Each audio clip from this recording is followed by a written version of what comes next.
Hello, listeners. Welcome back to Luke's English Podcast, a podcast for learners of English all around the world. How are you today? I hope you're doing fine and that you are ready to listen to this probably extremely long episode. I don't know how long it's going to be, but it's a rambling episode, which means that it's probably going to last for quite a long time.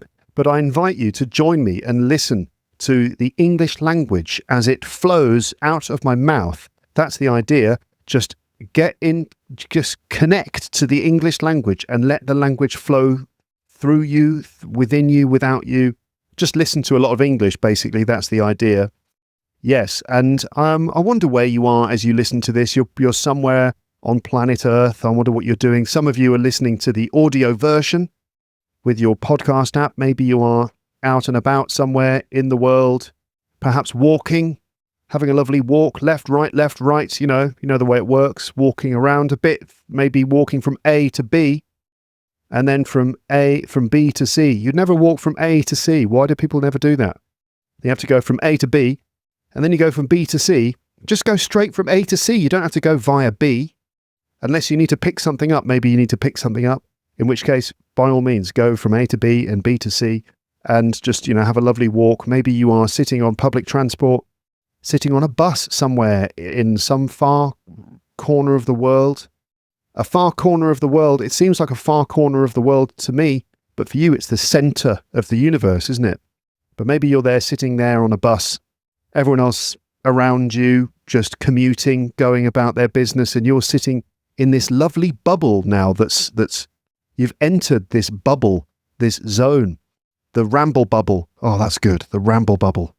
Yes, I hope you enjoy spending some time here in the ramble bubble with me. Yes, listening to the audio version allows you to do all sorts of other things. You can multitask, you can travel. You don't have to stay looking at a screen. That's my preferred way of consuming podcasts. But maybe you're watching the video version, which is available on YouTube.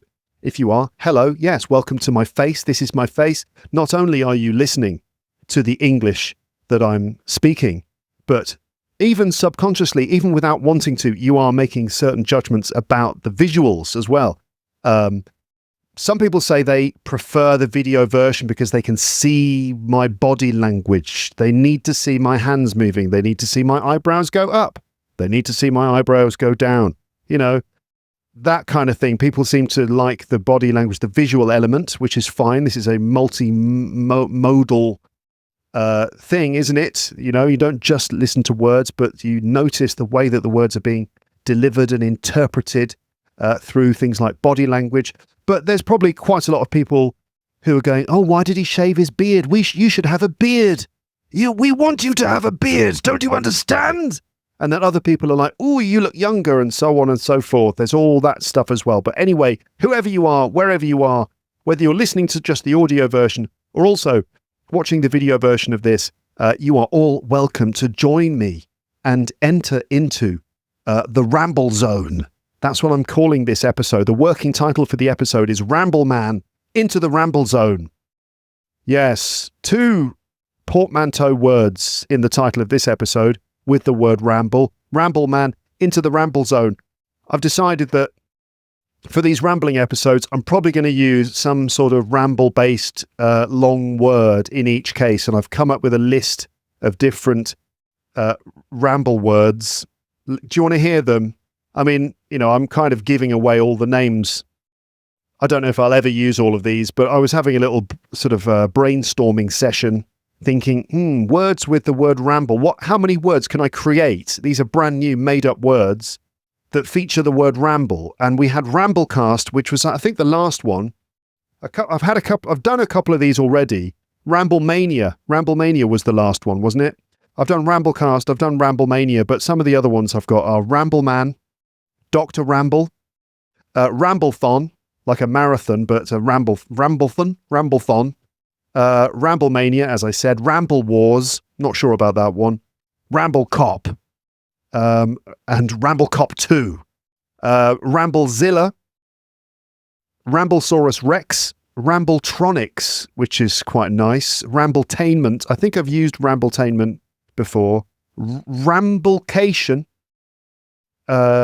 I don't know what that means really, Ramblecation, Rambleology, which is like the science of rambling, rambleology. What else? Ramblematics. The sort of, I don't know, what would that be? It's sort of like pneumatics, the engineering, the sort of mechanics of rambling. Ramblematics, rambleception, ramblegasm, rambleism, which is like the philosophy of rambling, rambolification. I'm not sure what that means, but I like the word rambolification. Rambleitis, which I suppose is some sort of disease that you can be infected with. Rambleitis, the new pandemic that we all need to be afraid of. What happened to that other pandemic that was on a boat? What was that? The fact that I can't remember the name of it is probably a good sign, isn't it? But there was maybe there was a short time there where, in fact, there was one moment when my wife and I were talking about this virus. You know, the virus on the boat. Why can I not remember the name of it? Again, probably a good sign. But I was terrified. I was genuinely terrified. I thought, oh God, here we go again. And this one, it's got a much, much higher mortality rate.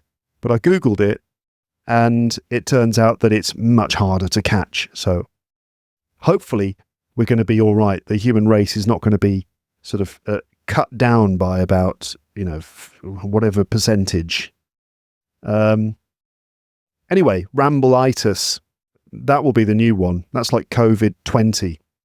Rambleitis. Instead of affecting your lungs and your breathing systems, it just affects your ability to just stop talking, which is good for learners of English.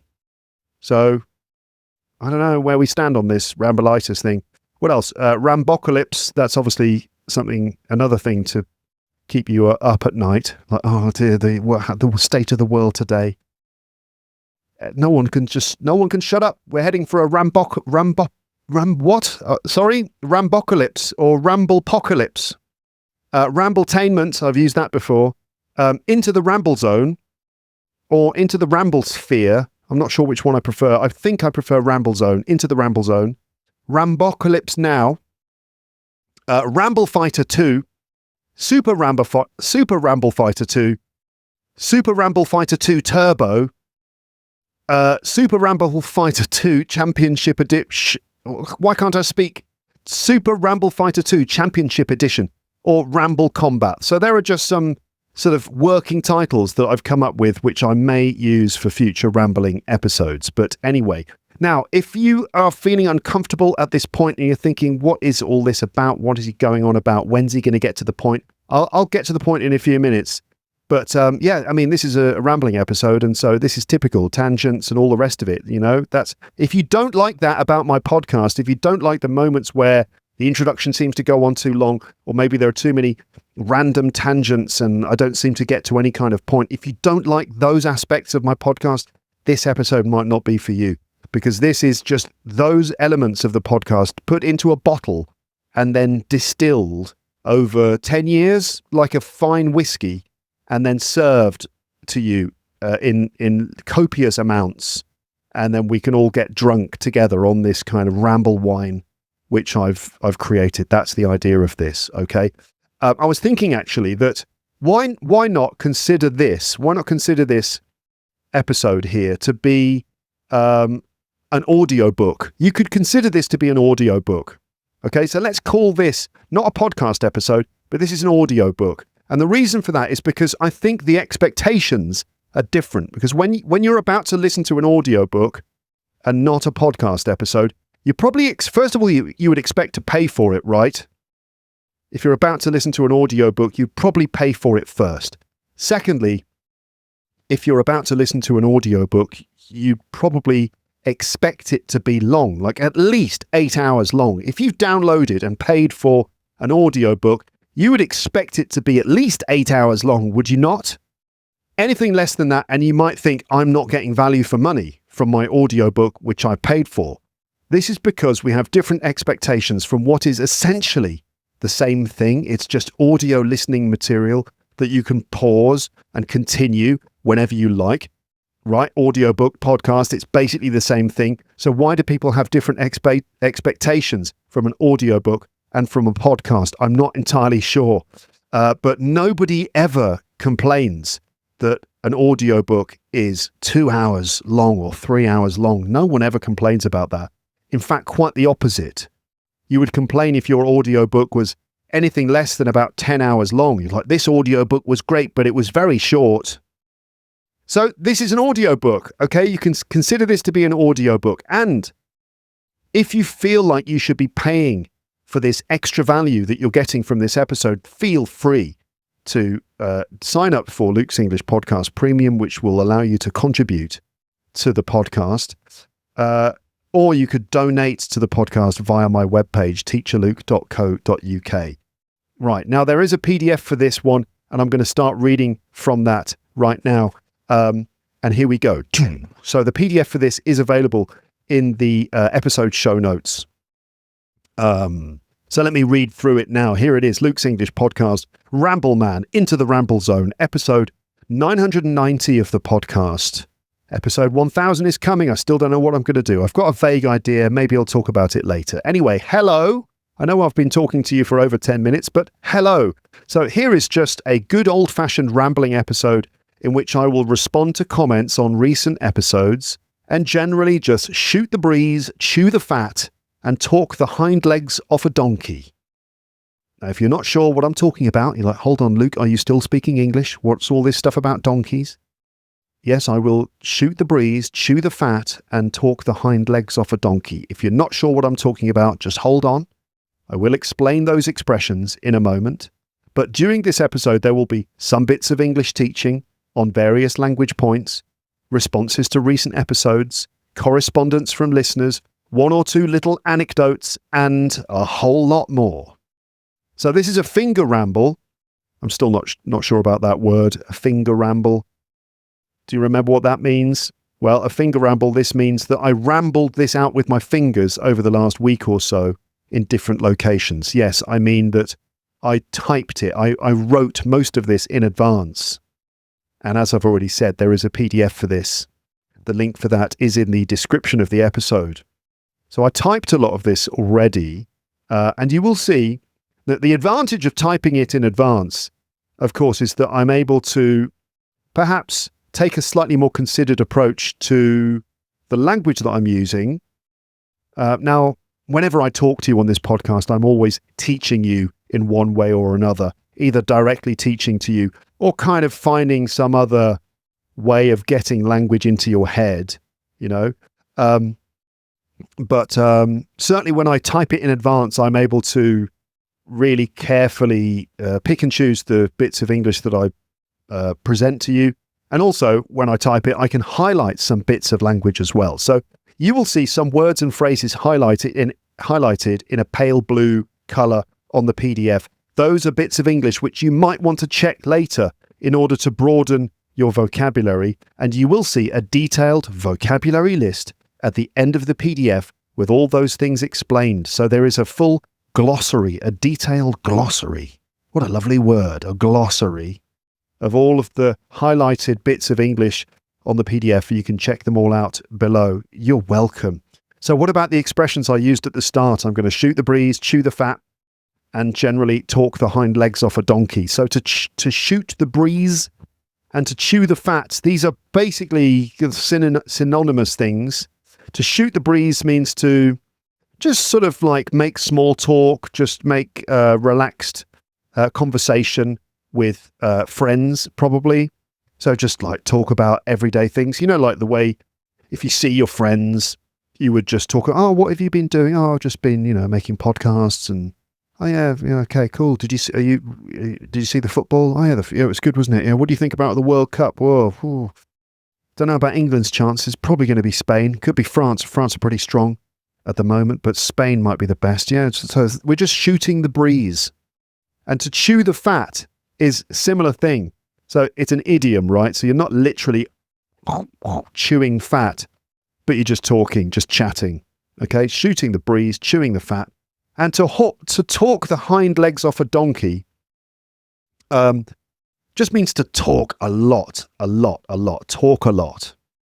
And talk without stopping for a long time. Talking the hind legs off a donkey. The hind legs are the back legs. Now, what do we know about donkeys? A donkey is obviously an animal. It's a bit like a horse. It's smaller than a horse. It's probably cheaper than a horse. And at this point, donkeys are like, you what? But it's like a door, like in that movie Shrek. Yeah, Shrek. You know that film? There's Shrek, and then there's his little friend, Donkey. Well, Donkey is a donkey. You get it? You got it, right. So what do we know about donkeys? They are stubborn. They're notoriously stubborn. And if they don't want to move, if you want to move them to the next field or whatever it is that people do with donkeys, why do they want to move them around? I don't know. I've never owned a donkey, so I've never known why you would want to move one. I suppose just you need to move it. Like, get out of the way. You're in the way. Get out of the way. Go over there. And the donkey just goes, nope, I'm going to stay here because I'm a donkey and this is what we do. We just don't do what we're told. Very stubborn. I don't feel like moving, so I'm not going to. And you pull, and you can't get it to move. So the hind legs they just don't move if they don't want to. But if you talk the hind legs off a donkey, there you go. You can talk so much that even those immobile legs at the back of a donkey can be moved away simply by the, I suppose, relentlessness of your talking. So it just means you can talk so much that you even are able to move a donkey through talking. Okay. One of the stranger idioms in the English language, but that's the idea. I'm going to shoot the breeze, chew the fat. Both of those obviously are quite informal expressions for talking. And talk the hind legs off a donkey is just a funny idiom. You might say, oh, have you heard him? He can talk. Don't ask him about football. Don't ask him about football. Once he starts, he can talk the hind legs off a donkey, you might say. So that's the plan. I might talk off script at various moments in the episode. And when I do that, I will try to remember to put a little star asterisk on the PDF. So those moments where I talk off script, you'll see a little asterisk or star there. And that just means that I'm sort of spontaneously speaking. Right. So, other things I've got to mention which are not included on the PDF. Just a couple of things I should remember. Thing number one is that I have to set a timer to drink some lovely, lovely water. Not that I have much. I've got a small amount of water, which I will have to try to make last for the duration of this long episode. So there's a 30-minute timer to remind me to drink lovely, lovely water. And the other thing is that, so I've got all these T-shirts. I've got loads of T-shirts here, including lots of Luke's English Podcast T-shirts, plus the gift that I received from Christina from Hamburg, which I was actually intending to wear at the beginning of this episode, and I forgot to put it on. So at various points, I will have to remember to change T-shirts because I just want to showcase, first of all, that gift that I got, and then also some samples of Luke's English Podcast T-shirt merchandise that I have received recently. In fact, I'm going to do that now. I'm going to click my fingers, and when I've unclicked my fingers, I will be wearing a new T-shirt. Audio listeners in audio land, you don't need to worry about any of this T-shirt business. Do you? No, you don't. Have you ever worried about a T-shirt? Well, don't start now. Let's just put it that way. Okay, so let me change T-shirts. Here we go. And the first new T-shirt is being modelled. This is the T-shirt, The Sound of Zankt Pauli, the skeleton with headphones on from Christina. Thank you very much. I like it. It's nice. It's comfortable.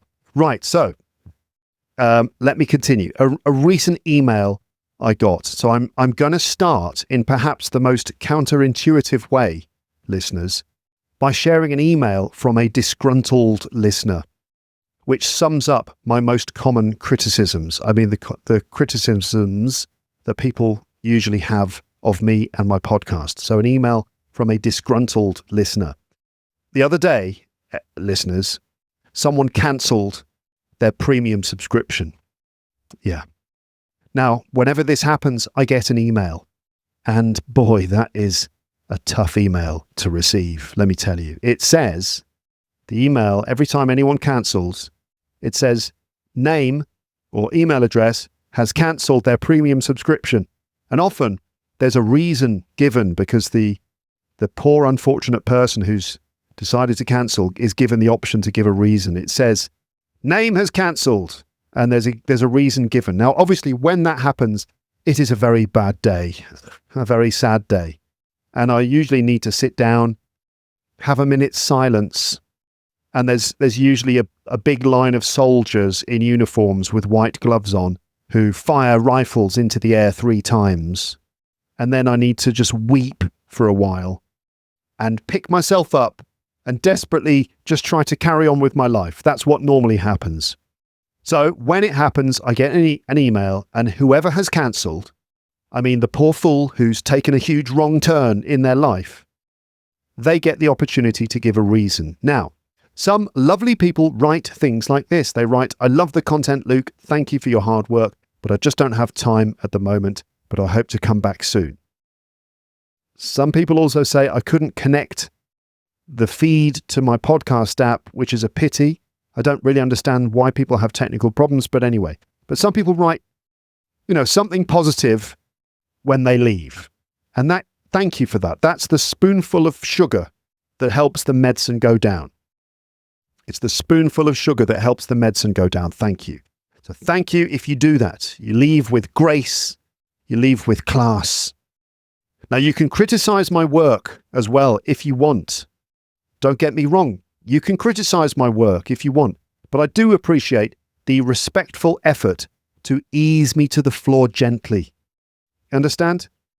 But then occasionally, just very occasionally, someone writes that someone simply chooses the option which says, "I didn't like the content."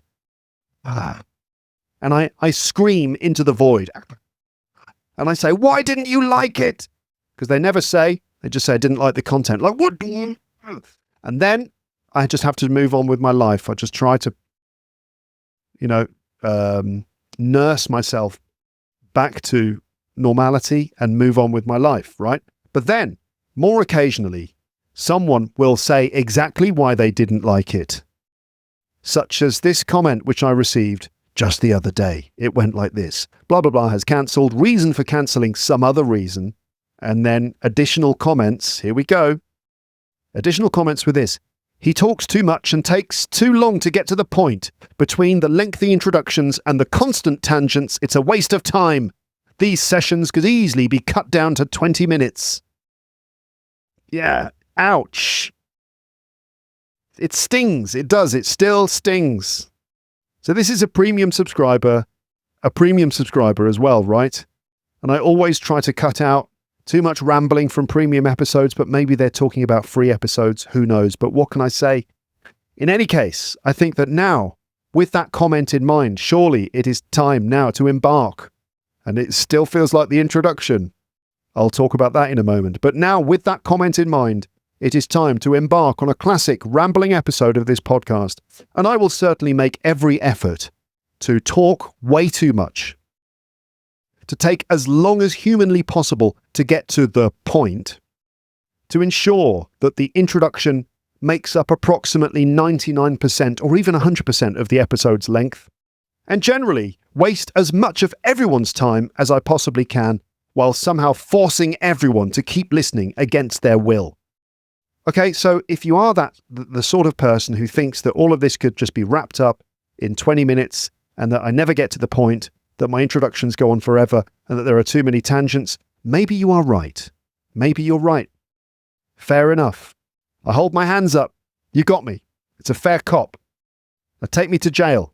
You got me.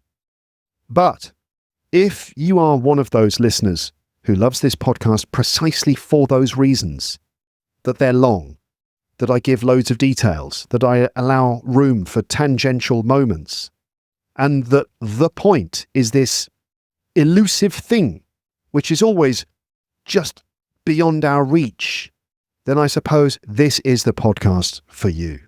And please leave a comment to say what you think. Do you agree with that person who cancelled? Or do you disagree?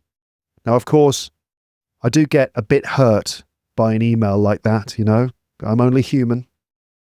And I want everyone to like my content and to find it useful and to find it entertaining. But you can't please all the people all the time, and you shouldn't try. So if you love this podcast despite its flaws, or perhaps because of its flaws, please leave a comment to let me know.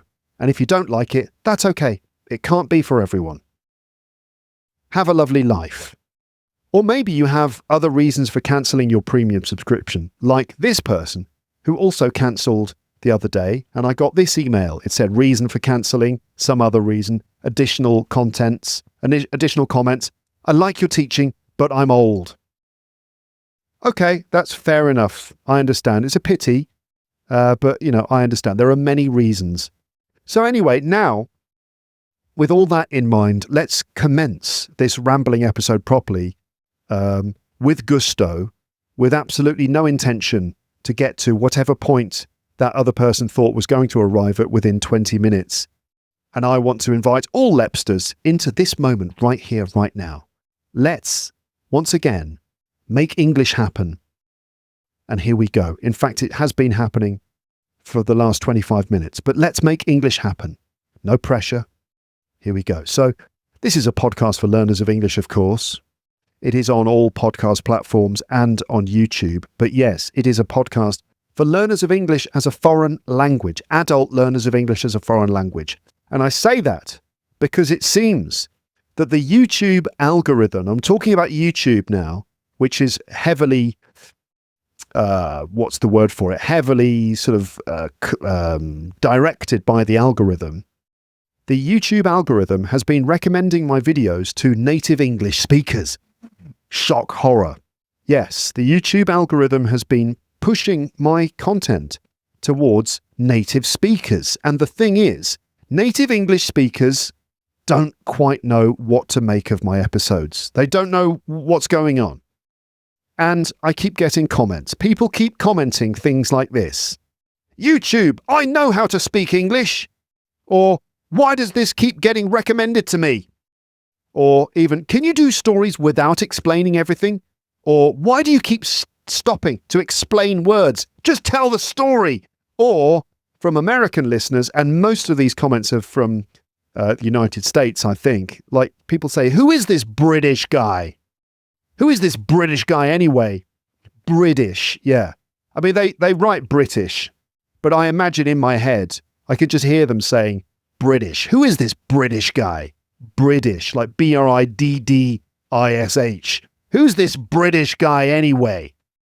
I fell asleep to YouTube and woke up to this guy. That's my terrible American accent, etc. So yes, listeners, I mean, most of you know, but just in case you weren't aware, I do these episodes to help people learn English. And I do this by trying to provide something which I hope is genuinely interesting and enjoyable to listen to, which is not really dumbed down, right? Now, a lot of content for learners of English is graded for lower levels, which is totally understandable because most people out there are learning English. Most people out there learning English are at the lower end of the spectrum. I mean, not the autistic spectrum. I mean, at the lower end of the language, the level, lower level. Most people learning English in the world are probably intermediate and below, I would say. It's hard to know, but that's probably the case. So, accordingly, a lot of content that people make is graded for lower levels. And in the attempt to make the language more comprehensible, it ends up also being a little bit simplistic and even patronizing. Now, do you know what I mean? I'm talking about those sorts of channels that maybe also native English speakers would expect, because when native English speakers, and I know this just from my life, when they think about teaching English as a foreign language, there are certain things that people always assume, certain assumptions. One of those assumptions, well, one of the questions is, but how do you, so if you're teaching English to French people, you need to speak like perfect French? Or if you're teaching English to Japanese people, you need to speak Japanese then, right? No, we do it in English. And the reason for that is that you use the English. Most people have got certain basic level of English, right? And in teaching English in English, you use what they've got and you build upon it, right? Yeah, that's kind of the principle. But a lot of native English speakers who don't know anything about teaching or learning English somehow assume that all my students are so basic, where it's like, okay, this is blue. Let's do the alphabet. A, B, C, this is blue. This is red. This is green, just like the most basic stuff. I'll have one coffee, please. That kind of thing. That's what people assume. But anyway, it is understandable why a lot of content is more obviously for learners of English and is a bit more simplistic. And it's very difficult to prevent that kind of thing from becoming patronizing. And I know this again from experience, from teaching lower level groups of students of English in classrooms. If you've got an elementary group, one of the challenges of that is to continue talking to the class and relating to them as sophisticated, intelligent adults. Because when you're trying to explain the absolute basics of the English language and practicing very basic things, there can be a tendency to start talking to them in a childish way. But anyway, I try not to simplify too much and I try not to be patronizing. But the main thing is this: I try to give just enough support to my listeners in terms of understanding what they are hearing by explaining or defining bits of vocabulary, breaking down the language a bit, repeating something. Sometimes it's as simple as that. Just repeating, saying something in several ways, showing all the different synonyms. I'll say something, I'll say it again in another way. I'm just demonstrating that these different ways of saying the same thing exist. And that's important for various reasons, for broadening your vocabulary, but also for just making sure that you are understanding, repeating something, as I said, giving more examples of something, and just generally trying to talk about things from the perspective of learners of English around the world. All of these things are little techniques I've developed over a very long career. Because I have a particular set of skills. And I've developed these skills over a long career, right? Which hopefully let me keep this sort of thing. It lets me keep a sort of entertaining, rambling method, which appears to be just a lot of waffling, 20-minute or 30-minute introductions, repeating myself and never getting to any kind of point, but which in fact is actually carefully and painstakingly designed in order to teach English through listening. So I've said it before and I'll say it again, there's method in my madness. So any native English speakers listening to this, or indeed watching this on YouTube, of course, you are welcome to stay and be part of my audience. But just in case you're wondering why I sometimes explain or repeat myself, it is done on purpose, it is done by design, and there's method in my madness and all that. Why do I always feel the need to explain these things? It's probably a sense of insecurity. I don't know. I guess most normal humans would just carry on regardless, but I always, for some reason, have to talk about this stuff. But yes, if you're a native speaker, hello. Hello, speaker of... We have something in common. We both speak the same language, maybe different versions of it. But if that's you, then get into the comments and tell me where you're from and if your version of English is different to my version of English. Now, by the way, on the subject of getting to the point, and some people in my comment section saying things like, oh, the introduction was too long, just get to the point. I have two things to say to you right now. So first thing is this. This episode is actually 100% introduction. Got it? It's all an introduction. An introduction to what? Well, it's just an introduction to the next thing you do after you listen to this. Right? So this episode is one long introduction to whatever happens next. Now, somehow, in some way, you can consider this all to be an introduction to the next phase of your life, which will commence upon the conclusion of this episode. So there you are. Point one. This episode is 100% introduction. So you no longer need to worry about when the intro will end. Just check the progress bar of the episode and voila, there it is.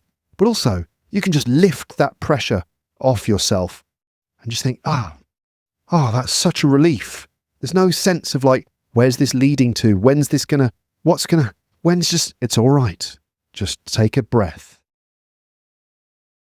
Now, the second point is this. And at this point, I'm going to pick up a pen. I've just picked up a blue biro, a Bic blue biro, a ballpoint pen. So I'm now holding a ballpoint pen in my hand, and I'm slowly working my fingers further and further along the pen and further towards the sharp end where the writing happens, okay? My fingers are getting closer and closer, and now they are touching. My finger is touching the end of the pen, the sharp bit where the ink comes out. So in other words, everyone, yep, that's it. I've got to the point. So if you're wondering when I'm going to get to the point, there it is. It's already happened. So you don't need to worry about that anymore either. I've got to the point. Let's move on. So right, back to that bit about so many native English speakers discovering and watching my videos, perhaps even being forced by YouTube to watch my videos, being aggressively recommended by YouTube's algorithm, which apparently has just been playing my episodes randomly to random people in random parts of the United States of America. Many of these people, it seems, are in the habit of nodding off and falling asleep in front of YouTube. I mean, I don't know how the average American person lives, but it seems a lot of them are in the habit of sleeping at their computers with YouTube just playing, and then they wake up all groggy and confused and angry to the sound of me telling a Sherlock Holmes story and explaining things in a bit too much detail. And I don't know, maybe it's just because of the state of the United States, the state of the states, that I don't want to address the actual cause of my frustrations, but I'm just going to say it's because of this Sherlock Holmes reading person. YouTube's algorithm is funny. I mean, funny like strange. I said that it's been recommending my stuff to native speakers. It looks like that mostly means one particular episode that's been recommended. And it's a Sherlock Holmes story, which I did a couple of years ago. So YouTube has just basically decided, this episode, I will make everyone in America, the United States of America, watch this video. This is my mission. The episode was The Adventure of the Speckled Band. Do you remember that one? The Adventure of the Speckled Band. There have been so many comments on that episode recently. It's over 2 million views on YouTube now. In fact, the episode randomly picked up over 500,000 views in just 7 days. Just that one episode. My analytics data on YouTube went boo like that. And it was just that one episode. Over 500,000 views in just 7 days.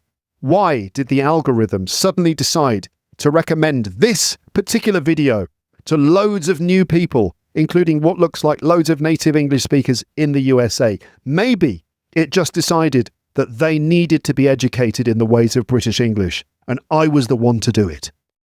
Fair enough. Maybe it's right. Maybe that's right. I don't know what's going on. Maybe this is an example of AI trying to fix the world and just doing it in a very confusing way. I don't know. Like the algorithm's thinking, well, first things first, those Americans, those Yanks need to fix their English. That's where we're going to start. But who knows? I don't know. Recently, there's been a new comment on that video every time I've checked, and a lot of confused native speakers. At least half of them are rude.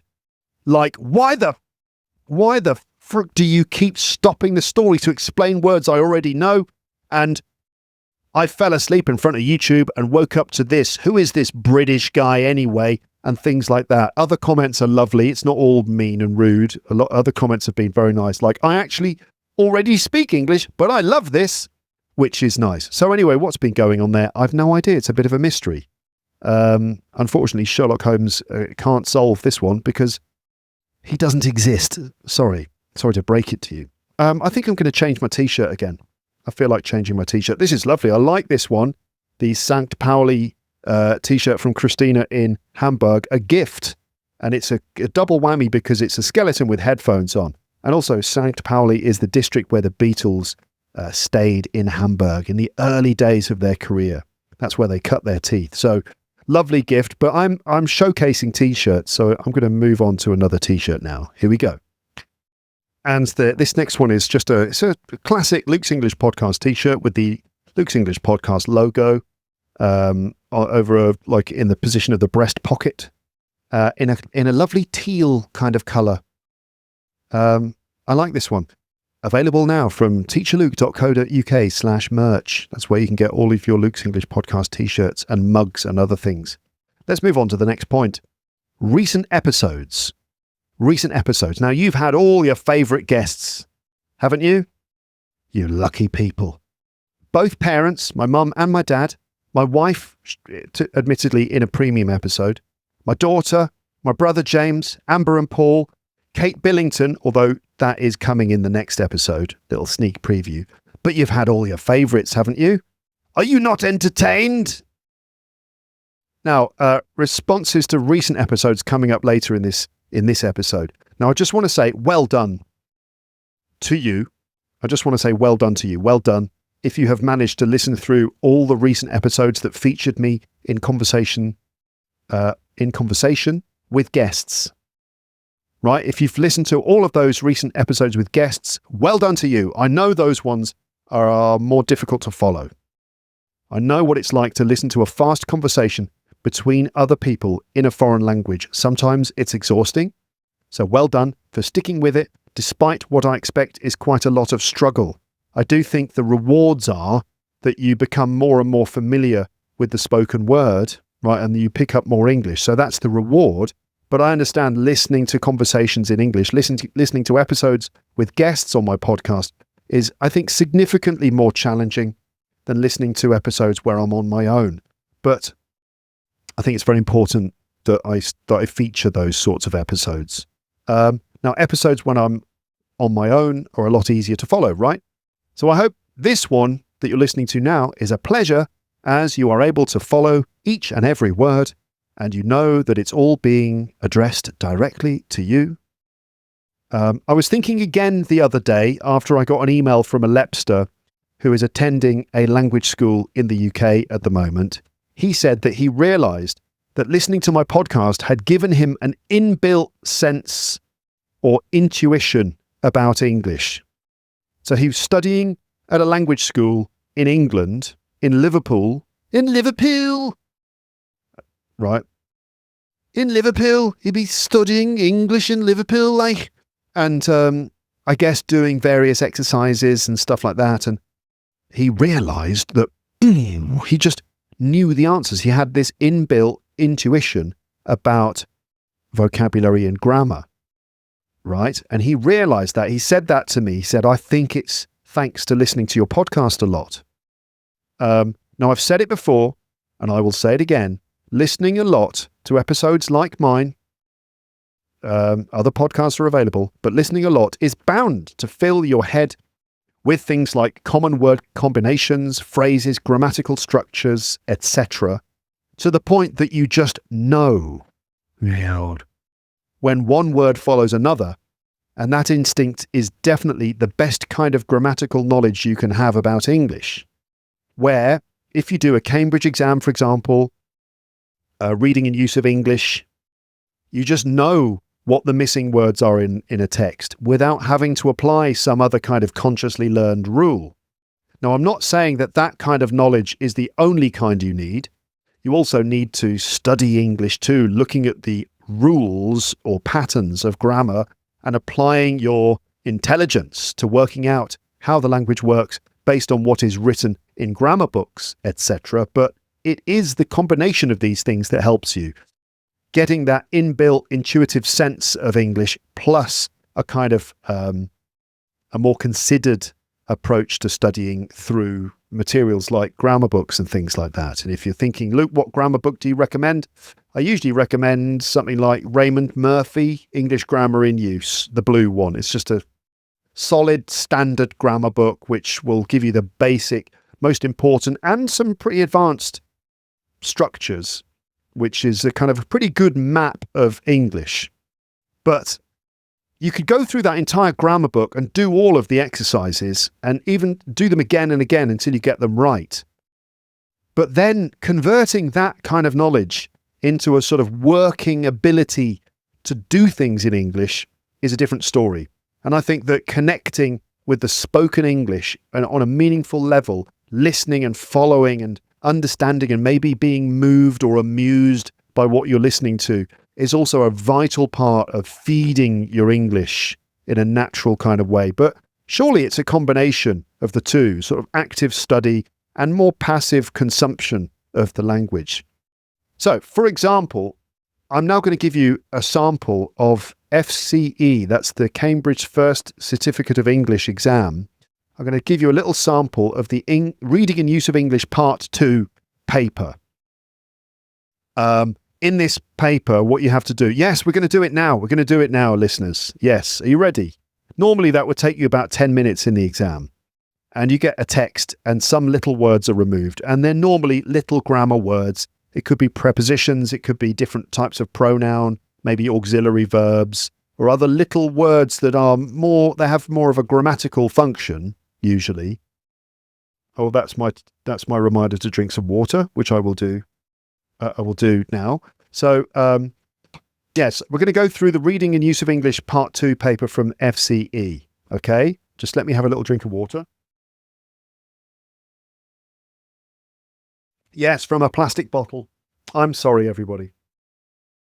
So as we go through this, you can think to yourself, how do I know what the answers are? Now, maybe you don't know.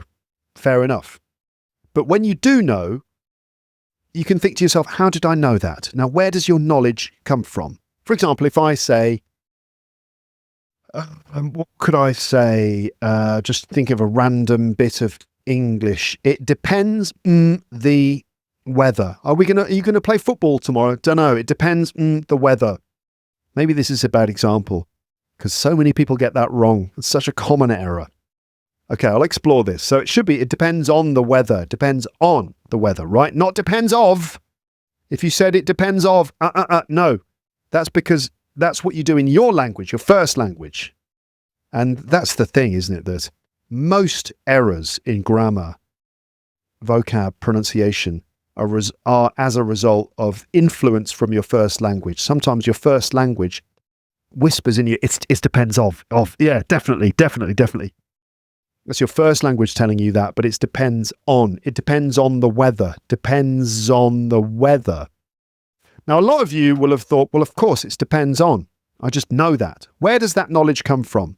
Now, maybe depends on is a bad example because that is the sort of thing that maybe your English teacher has corrected you on, right? How about this one? He's very good the guitar. He's very good at the guitar. Again, that might be one that you've had to learn because that's another common mistake. People always say good in the guitar, but it should be good at the guitar. Anyway, you get the idea, right? These little collocations. Some of them you will learn because your teacher has corrected you again and again. And I just gave two examples. So I just gave two things that could definitely be examples of that because they're such common mistakes. But then other stuff, like look for, play with, things like that. How do you know that? Where does that knowledge come from? And also, how can you expect to know English if you don't read it a lot and listen to it a lot? For example, eventually, you will never hear an English speaker say depends of. Although I have said it about 4 times now, I realise, just to demonstrate my point. It depends on. It depends on this, it depends on that. If you hear that enough times, then it will override your native language trying to influence you in your ear, whispering in your ear the wrong answer. So how can you expect to know English if you don't read it a lot and listen to it a lot? You have to be so familiar with it. Does studying all the grammar rules in school or reading one book help you to learn all of this? Now, I expect it's a combination. This is my point. But some answers you just know. And other answers, you have to apply some of your actively learned knowledge of the rules of English. And of course, some answers you don't know. Some answers you naturally just don't know. Anyway, let's just consider this by going through Reading and Use of English Part 2. This is a sample paper from a website called Flojo. That's FLO-JOE.co.uk, which is a great website that provides loads of exam preparation materials and practice tests, flowjoe.co.uk. This one is motorbike stunt rider. Motorbike stunt rider. Now, I'm going to have to go like that to represent a gap in the text. Right? I'm just going to have to go to represent the gap. So that is going to sound a bit strange, but that's what it is. So the text begins like this. I work a motorbike stunt rider. That is, I do tricks on my motorbike at shows. So I work a stunt rider. I work a motorbike stunt rider. I work a teacher. What's the answer? It's I work as. I work as a motorbike stunt rider. I work as a teacher. Now, I guess my point here is that if you know the answer, I want you to think about how you know the answer. Now, maybe you learnt that one as a specific discrete item of vocabulary and you consciously learned work as something, which, you know, is one of the routes that you could get to the answer, one of the two ways you can get there. Or maybe you just knew it and it just felt right and you didn't really know why. And my argument is that if it's the second one, then that's for me the best way, because you just feel the English. You're like a Jedi using the Force. You just feel it within you, and you think, well, if it's work as a stunt rider, it just feels right. That's probably just come from exposure to English, and you've just heard that combination of words again and again. So I work as a motorbike stunt rider. That is, I do tricks on my motorbike at shows. The Le Mans racetrack in France was, I first saw some guys doing motorbike stunts. So this racetrack in France was, I first saw some guys doing motorbike stunts. So the racetrack, this is a place. So this was where I first saw some guys doing motorbike stunts. Now, if you don't know the answers, hopefully I can teach you a little bit here, right? So where is a pronoun and it refers to the place, right? This is the place where I first saw some guys doing motorbike stunts. So you need where, which is the pronoun that refers to this place, this racetrack. I'd never seen anyone riding a motorbike using just the back wheel before, and I was impressed. I went straight home and did something. So I was impressed. I went straight home and did something. Now it could be, would it be I was very impressed, because that you feel like that's the answer. But look at the rest of the sentence. I was impressed. I went straight home and practiced. So it's so, isn't it? It's so because of the structure. I was so impressed that I did something, or I was so impressed I did something. Okay, I was so impressed by the podcast. I subscribed immediately. I was so shocked by the content that I immediately wrote a nasty comment in the comments section. I was so impressed, I went straight home and taught to do the same. I went straight home and taught to do the same. I taught myself to do the same. I taught myself to do the same thing. I'm not going to read through this entire paper. I've just realised that's far too long, and that's not the focus of this episode. I just wanted to use that as an example, really, to prove my point, which is that either you learn something because you actively, mindfully learn it, like you learn it's good at playing the guitar, depends on what, the weather. I work as a motorbike stunt rider. You learn that, you just learn those things actively, consciously, or you learn them just through exposure. And I argue that the second option is probably the better one, but ultimately, real mastery of English as an adult involves both of those things. So as well as actively studying language from the bottom up, you also have to sort of like survey it and consume it from the top down. So anyway, this is supposed to be a rambling episode, isn't it? Not a reading and use of English episode. I guess my point there was one I've made many times before, which is that doing extensive listening feeds your passive understanding of English, which is actually a very important bedrock for creating that sense of instinct about how the language works. It's a bit like the way an LLM works, a large language model. I'm talking about AI systems like ChatGPT. It's a bit like the way an LLM works, I think, if I've understood it correctly. It's about predicting the most frequently occurring word combinations because you have fed your brain with massive amounts of language data. You can also apply rules you've learned too, like where is for places, when is for times, who is for people. An LLM typically will be fed lots of data, which drives its kind of engine of understanding how language works. But also it has to be corrected. Humans will come in and correct it and fix things. And it has, so it's a combination of those things. And on the PDF, it says, I just realized I need to set a timer for some water. I think I need to reset my timer. No, I've already reset it. So I'll be drinking some more water in about 20 minutes. So, listeners, hello, are you still there? You still with me? Yes, you are? Okay. How far into this episode PDF are we? Not that far. There's a lot more to come. Maybe this is going to be a record-breaking rambling episode. I don't know. But let's just crack on anyway, shall we? Yes? Okay, good idea, says everybody. Right then, let's do that. So, I was walking down the road today. Okay, I was walking down the road today and I couldn't help thinking about the state of the world and how a lot of content that I consume in my free time is actually political commentary on what's going on at the moment.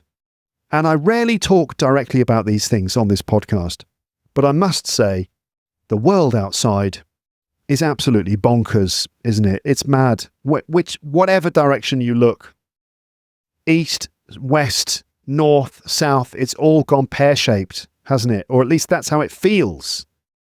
That's certainly how it feels when you just stare at your phone for any length of time on whatever social media platform you choose. Either you're being distracted by videos of people, I don't know what they're doing, falling off buildings, or you're looking at political commentary. It just seems that everything's gone pear-shaped. Now, I just wish that the forces of good, of law and order, of justice, all that is right. I just hope that they win in the end, Now, should I go into more detail about this? I don't know. I guess I'm bringing it up because it's on my mind a lot, just things that are happening in the world, right? You know what I'm referring to. Just all of the kind of messed up stuff. I mean, things like basically the tendency in the world more and more towards countries or maybe leaders of countries just saying, you know what? Yeah, we're just going to do this thing. And everyone else is like, but that's illegal. You can't do that. Well, we're going to do it anyway. There's a lot of that kind of thing going on. I don't talk about this kind of thing very much. And I will just say that if you look at the news and get a deep sense of existential despair, then you're not alone, because I feel it too. So where does Luke's English podcast stand in these effed up times? Now, to an extent, I hope that this is an oasis in the middle of a desert of toxicity. Shall I say that again? To an extent, I hope that this podcast is an oasis in the middle of a desert of toxicity that otherwise dominates the online world, in which our shock, our outrage, and our worst qualities are exploited, monetized, and so on. Hopefully, Luke's English podcast is a breath of fresh air in this climate. But I always have this nagging feeling that I should take on these divisive subjects and use my platform to somehow tip things in the right direction, as if I have any influence in that regard. I always have that nagging feeling that I should be doing that, but it could spell disaster, But I think we all agree that LEP somehow, I hope, in its sincerity and its neutrality and its commitment to the power of language to unite and the importance of using language for diplomacy as a way of settling disputes, and generally for sharing, caring, and entertaining rather than distracting, misinforming, inflaming, and twisting, that LEP does represent a kind of resistance to the evils of this world, right? Even in an indirect way. Now, I know it's just a podcast for learners of English, But still, I think it's possible to be philosophical about things, even if you're not addressing them directly. So basically, I think we should make efforts to give each other the benefit of the doubt, to be to be cautiously optimistic and curiously optimistic. Why not? To have respect for ourselves and others, and to reach out across the oceans and across continents, and to be honest, and to put our hands on our hearts, and to live together on this planet, knowing that we're all essentially living the same life in different time zones. Something like that anyway. But I feel bad about not taking on different causes and being more politically strident. But I hope that simply being the change I want to see in the world is something and not nothing. Right? I don't know if I'm making myself very clear here. Yes, I mean, I think we should just live the way that we expect the world to be. Just be the change you want to see in the world. I mean, just be... You get the idea. What do you think, listeners? What do you think? I'm always curious to know what you think, as you know. Here's an update on Luke's English Podcast Premium. I know that's what you're thinking. All right, okay, Luke. All this stuff, this slightly negative stuff about the world and politics. I've just broken something in my room. All that negative stuff is, okay, yeah, it's very serious and tough. But please, can you move on and just give us an update about Luke's English Podcast Premium? Okay, fine, I will. Here's what you've missed if you're not a premium subscriber. And if you are a premium subscriber, are you up to date on all this stuff? So there have been vocab previews in the form of very fun and very engaging and extremely useful and effective quizzes that work as vocabulary previews or reviews for recent episodes, including the Paranormal Experiences episode, 10 Questions About Food with Martin, and that premium preview featured a conversation with my lovely wife. Then there were advanced phrasal verbs from recent episodes. So that's 3 different premium series. And coming next, a preview of a conversation with Kate Billington. That's a premium episode that will preview about 33 lovely, chunky, very learnable bits of English vocabulary, phrases, phrasal verbs, adjective, adverb combinations, and other things.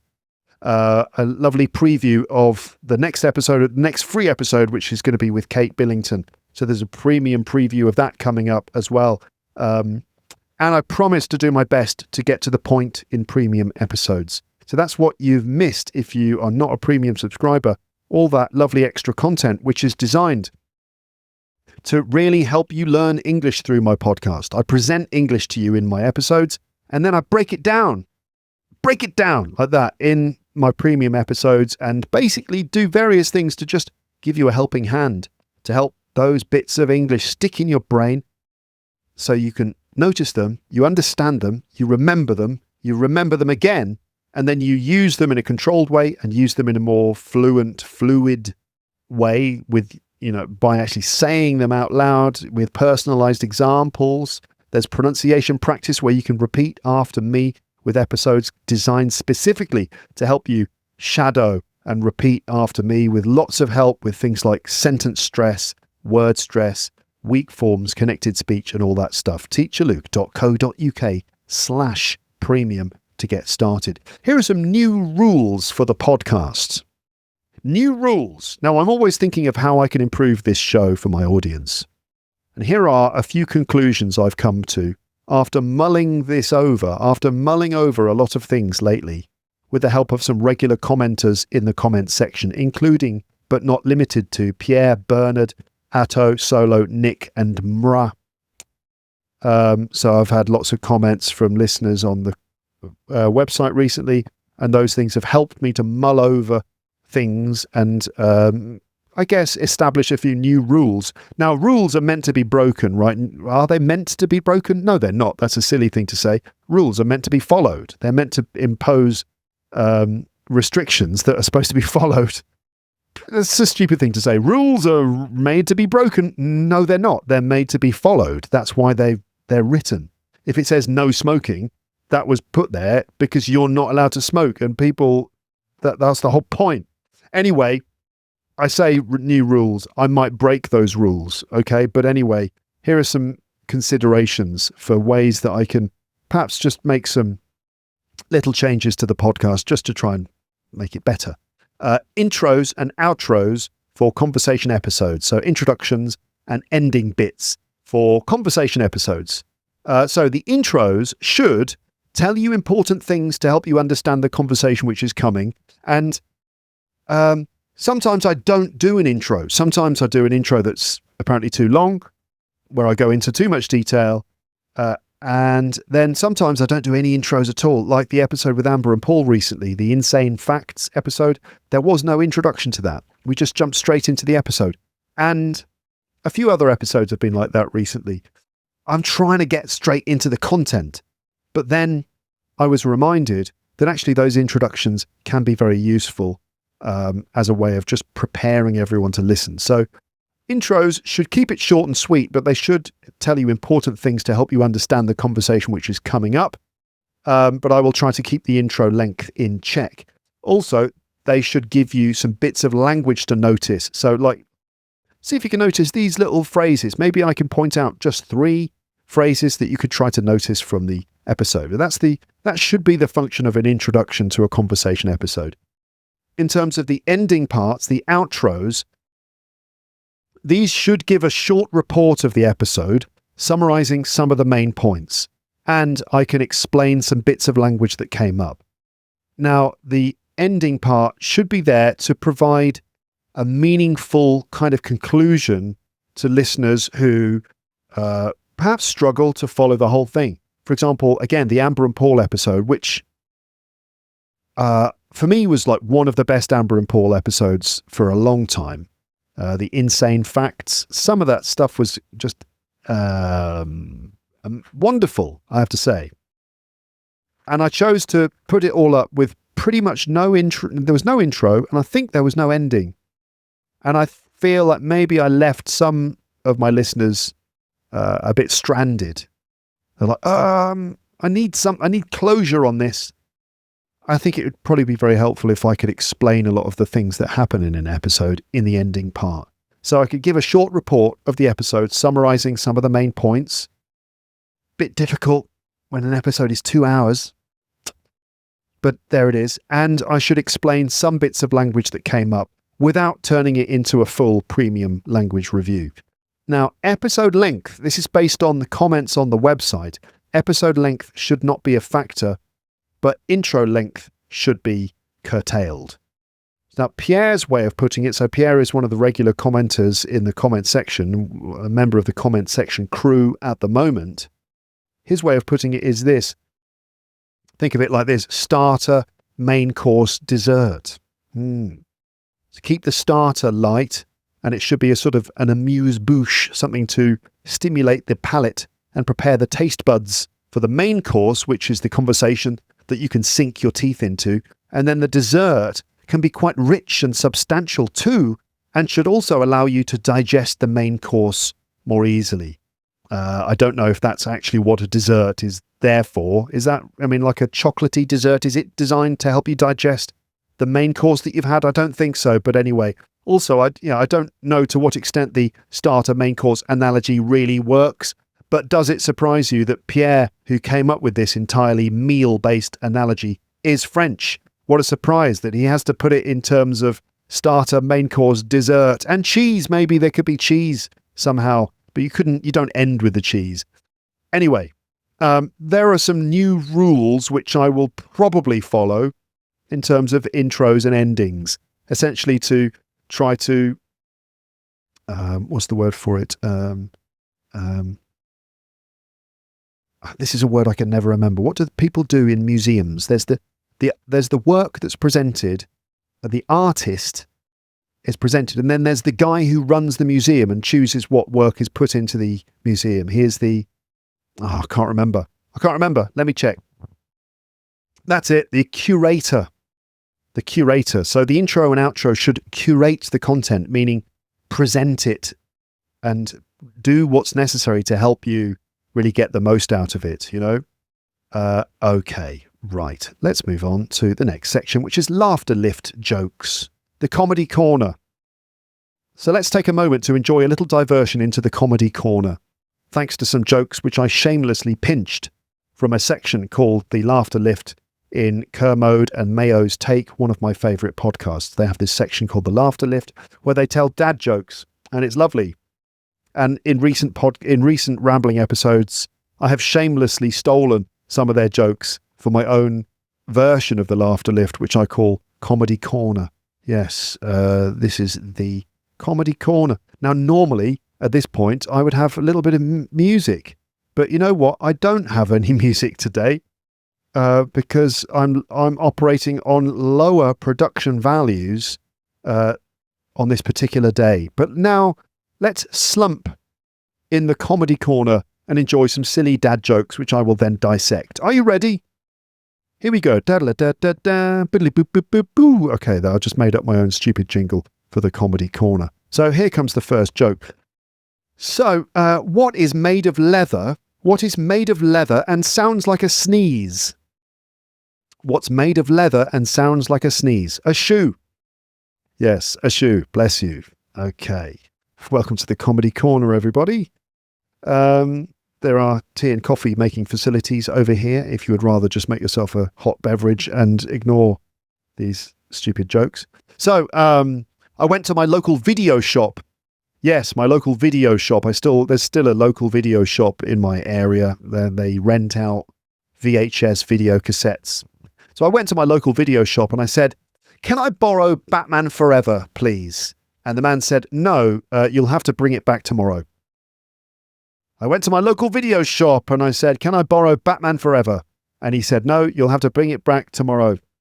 Welcome to the Comedy Corner. How's that coffee and tea over there? There are biscuits. So on my little trip, I also went to the furniture shop. I went to the local furniture shop and I said, "Hello, I'm looking for a sofa that will fit 5 people." And the guy said, "Perfect. This sofa here will fit 5 people without any problems." And I said, "Oh, great. Where am I going to find 5 people without any problems?" I went to the furniture shop and I said, "Hello, I'm looking for a sofa that will fit 5 people." And the guy said, "Perfect. This sofa here will fit 5 people without any problems." And I said, "Oh, great. Where am I going to find 5 people without any problems? All the people I know have all got problems." Anyway, so I was at home. I opened the medicine cabinet this morning in our bathroom. I opened up the medicine cabinet and a bottle of super strength omega-3 capsules fell on my head. "Ouch!" I shouted. Luckily, my injuries were only superficial. I opened the medicine cabinet this morning and a bottle of super strength omega-3 capsules fell on my head. "Ouch!" I shouted. Luckily, my injuries were only superficial. Ooh, okay. This one's better, I promise. So, I watched a documentary at the weekend. It was called How Ships Are Made. How Ships Are Made. It was riveting. Yes, How Ships Are Made. It was riveting, the documentary. Yeah. So it just occurred to me, I just realised that someone born in 33 was 45 in 78. That's got to be a record. That's clever. Come on, that's a good one. It just occurred to me that someone born in 33 was 45 in 78. That's got to be a record. And finally, my wife shouted something to me the other day. She made a request. She asked me for something and I misheard it. So I misheard this request from my wife the other day and passed her a Pritt stick instead of a lipstick. She still isn't talking to me. Right, let's go through those again, shall we, if you can stand it. So what's made of leather and sounds like a sneeze? A shoe. Bless you. Well, that's easy, isn't it? A shoe, a chew, a chew. In English, the word for the sound that a sneeze makes is a chew, right? And a shoe sounds like a sneeze, doesn't it? So bless you. Also works for that nut, that type of nut. Cashew, bless you. Yeah, okay. I went to my local video shop and I said, can I borrow Batman Forever? So Batman Forever is one of the Batman movies, right? There was Batman, Michael Keaton, Tim Burton, Batman. Then there was Batman Returns. And then there was Batman Forever. And then Batman and Robin. And then Batman Begins. And then The Dark Knight. And then The Dark Knight Rises. And then The Batman. And then a few other Batman versus Superman and stuff as well. But anyway, Batman Forever is one of the Batman films. Can I borrow Batman Forever? No, you'll have to bring it back tomorrow. Can I borrow Batman Forever? No, you'll have to bring it back tomorrow. Come on. Right, the doubled meaning is obviously Batman Forever. Can I borrow Batman Forever? No, you'll have to bring it back tomorrow. Yes. That means drink some water, Luke. Okay, I will. I went to the furniture shop. I think you got this one. Hello, I'm looking for a sofa that will fit 5 people. This sofa will fit 5 people without any problems. Oh, great. Where am I going to find 5 people without any problems? Yeah, so it'll fit them without any problems. So in one sense, without any problems goes with the word fit. It will fit those people without any problems. And in another sense, it could be that the people are without any problems. 5 people without any problems. I don't know anyone. I don't even know one person without any problems. How am I going to find 5 people without any problems? Yes. I opened the medicine cabinet and a bottle of super strength omega-3 capsules. These are fish oil capsules, but these are super strength ones, omega-3 fish oil. So these are super fish oil capsules. The bottle fell on my head, but luckily my injuries were only superfish oil. Superficial meaning not very deep, not very serious. My injuries were only superficial, superfish oil. That's a terrible joke. I'm sorry. This is a good one though. I watched a documentary at the weekend called How Ships Are Made. It was riveting. So riveting is literally how ships are made. A rivet is it's kind of like a little nail or a screw, a thing that attaches pieces of a ship together. It's also what attaches parts of the wing of an aeroplane will be riveted together. So rivets are like little metal pins that hold things together. And riveting is exactly how ships are made. Big bits of metal are riveted together. But riveting also is an adjective which means fascinating. You know, thanks a lot for that episode, Luke. It was riveting, or that was a riveting story, meaning it was so fascinating. It was like I was attached to it and I couldn't stop reading it, couldn't stop watching, couldn't stop listening. It's like I was riveted to it, like I was attached to it.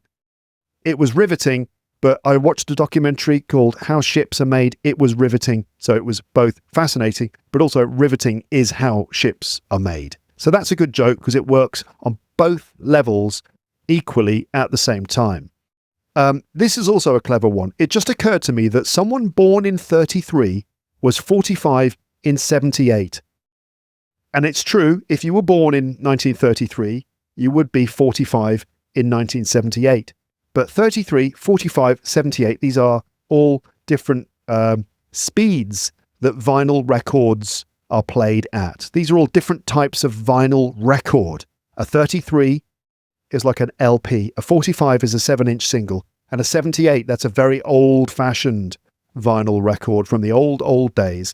So someone born in 33 was 45 in 78. These are all different types of record. That's got to be a record, meaning that's got to be like the first time that's happened in history or something, but also literally a record. A 33, a 45, or 78. That's a good one. I misheard this one was difficult, I expect. I misheard a request from my wife the other day and passed her a Pritt stick instead of a lipstick. She still isn't talking to me. So a Pritt stick is a little tube of glue, right? It's a little tube of glue. You take off the top, turn the base, and the little stick comes out. It looks like a lipstick, but it's actually made of glue. right? So you'd use it to glue bits of paper together. So I gave my wife a Pritt stick instead of a lipstick. She still isn't talking to me. That's the punchline. She still isn't talking to me because she's angry that I gave her the wrong thing, but she still isn't talking to me because she used Pritt stick on her lips, and now her lips are glued together, so she can't talk to me. She still isn't talking to me because she's angry, in one sense, but in another sense because her lips are glued together because I gave her a Pritt stick instead of a lipstick. It's a good joke. Shock, horror, listeners, shock, horror. Some old episodes of this podcast with music in them might be removed from Spotify and might eventually be removed from all feeds. Okay? Now, if you're a Spotify listener, you might notice, I don't know if you would notice, but you might notice that some episodes have disappeared. And that's because Spotify have removed them because they contained music. Back in the old days, I used to occasionally play music in episodes.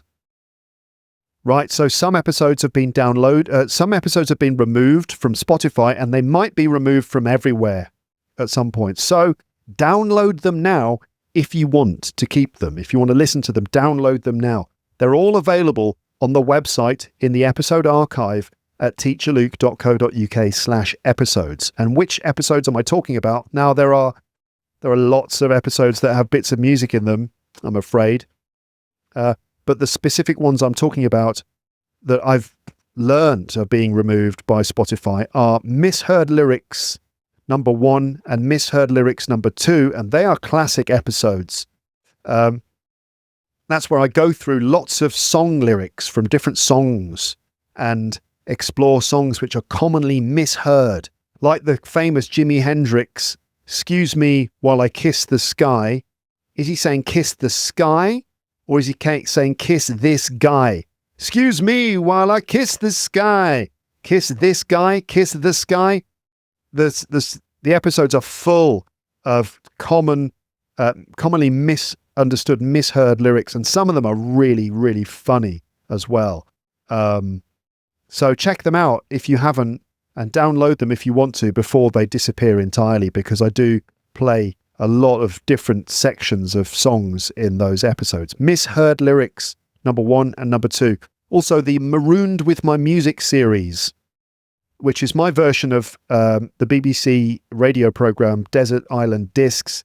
My version is called Marooned with My Music, and I interviewed my mum, my dad, my brother. I was interviewed by my cousin, and basically we pick, I think, about 8 pieces of music that we'd like to take with us to a desert island, and you can hear quite a lot of music played in those ones, and I think they're being removed. There's an episode from ages ago called Questions from Teacher.ru, which is where a bunch of Russian teachers asked me questions. And at the end of the episode, for some reason, I played loads of reggae music that I'd been listening to. That's going to disappear. Episode 222 was called Luke's Late Night Podcast, which was a late night DJing session with rambling on the top. That was in the days before I had kids, and I think my wife was away for the weekend, and I had been out with some friends, and I'd had a few beers, and I came home and I started DJing, and I recorded a mix with myself, live DJing, mixing from one song to another song, and I talked and rambled over the top. It was actually surprisingly good mixing from me, I have to say. I kind of got lucky and blended some songs together that really, really worked really well. But I think that episode is going to disappear. And also one called Hip Hop Lyric Analysis, in which I analysed the lyrics to a track called My Mind Is Playing Tricks on Me by Ghetto Boys, a classic bit of 90s hip hop. And I just played the whole song, and I broke it up and explained the words and stuff, but that's probably going to get taken down. And California Road Trip, there was one of those episodes, that was a series of episodes, but one of those, in one of those, I analysed the lyrics to Hotel California and actually played some sections of the song. And so that's probably going to be removed for copyright reasons. And there are probably loads of others in which I was careless enough to play music which is protected by copyright, which I shouldn't do. I'm concerned that Spotify will remove a lot more. I don't really do it anymore. Play bits of music, or if I do, I find ways of getting around the copyright limitations. I think there are some ways of getting around those restrictions, but still. Also, singing songs on the podcast. I rarely sing songs in episodes anymore because those ones also get flagged for copyright infringement, and the episode usually gets demonetized. And I'm afraid that if I keep doing it, my channel will receive a copyright strike, which could mean it gets taken down for a limited period or even taken down permanently. So playing other people's songs obviously isn't something I can do, but even singing other people's songs and playing them on the guitar is something that I need to try to limit. In a way, I am flattered that the algorithm hears me singing, I don't know, a song by Elvis or something, and it recognizes it. And that's quite flattering because it means that my singing isn't completely out of tune and wrong. It's at least recognizable. But anyway, less singing in episodes these days, as you may have noticed, and maybe that is for the best, after all.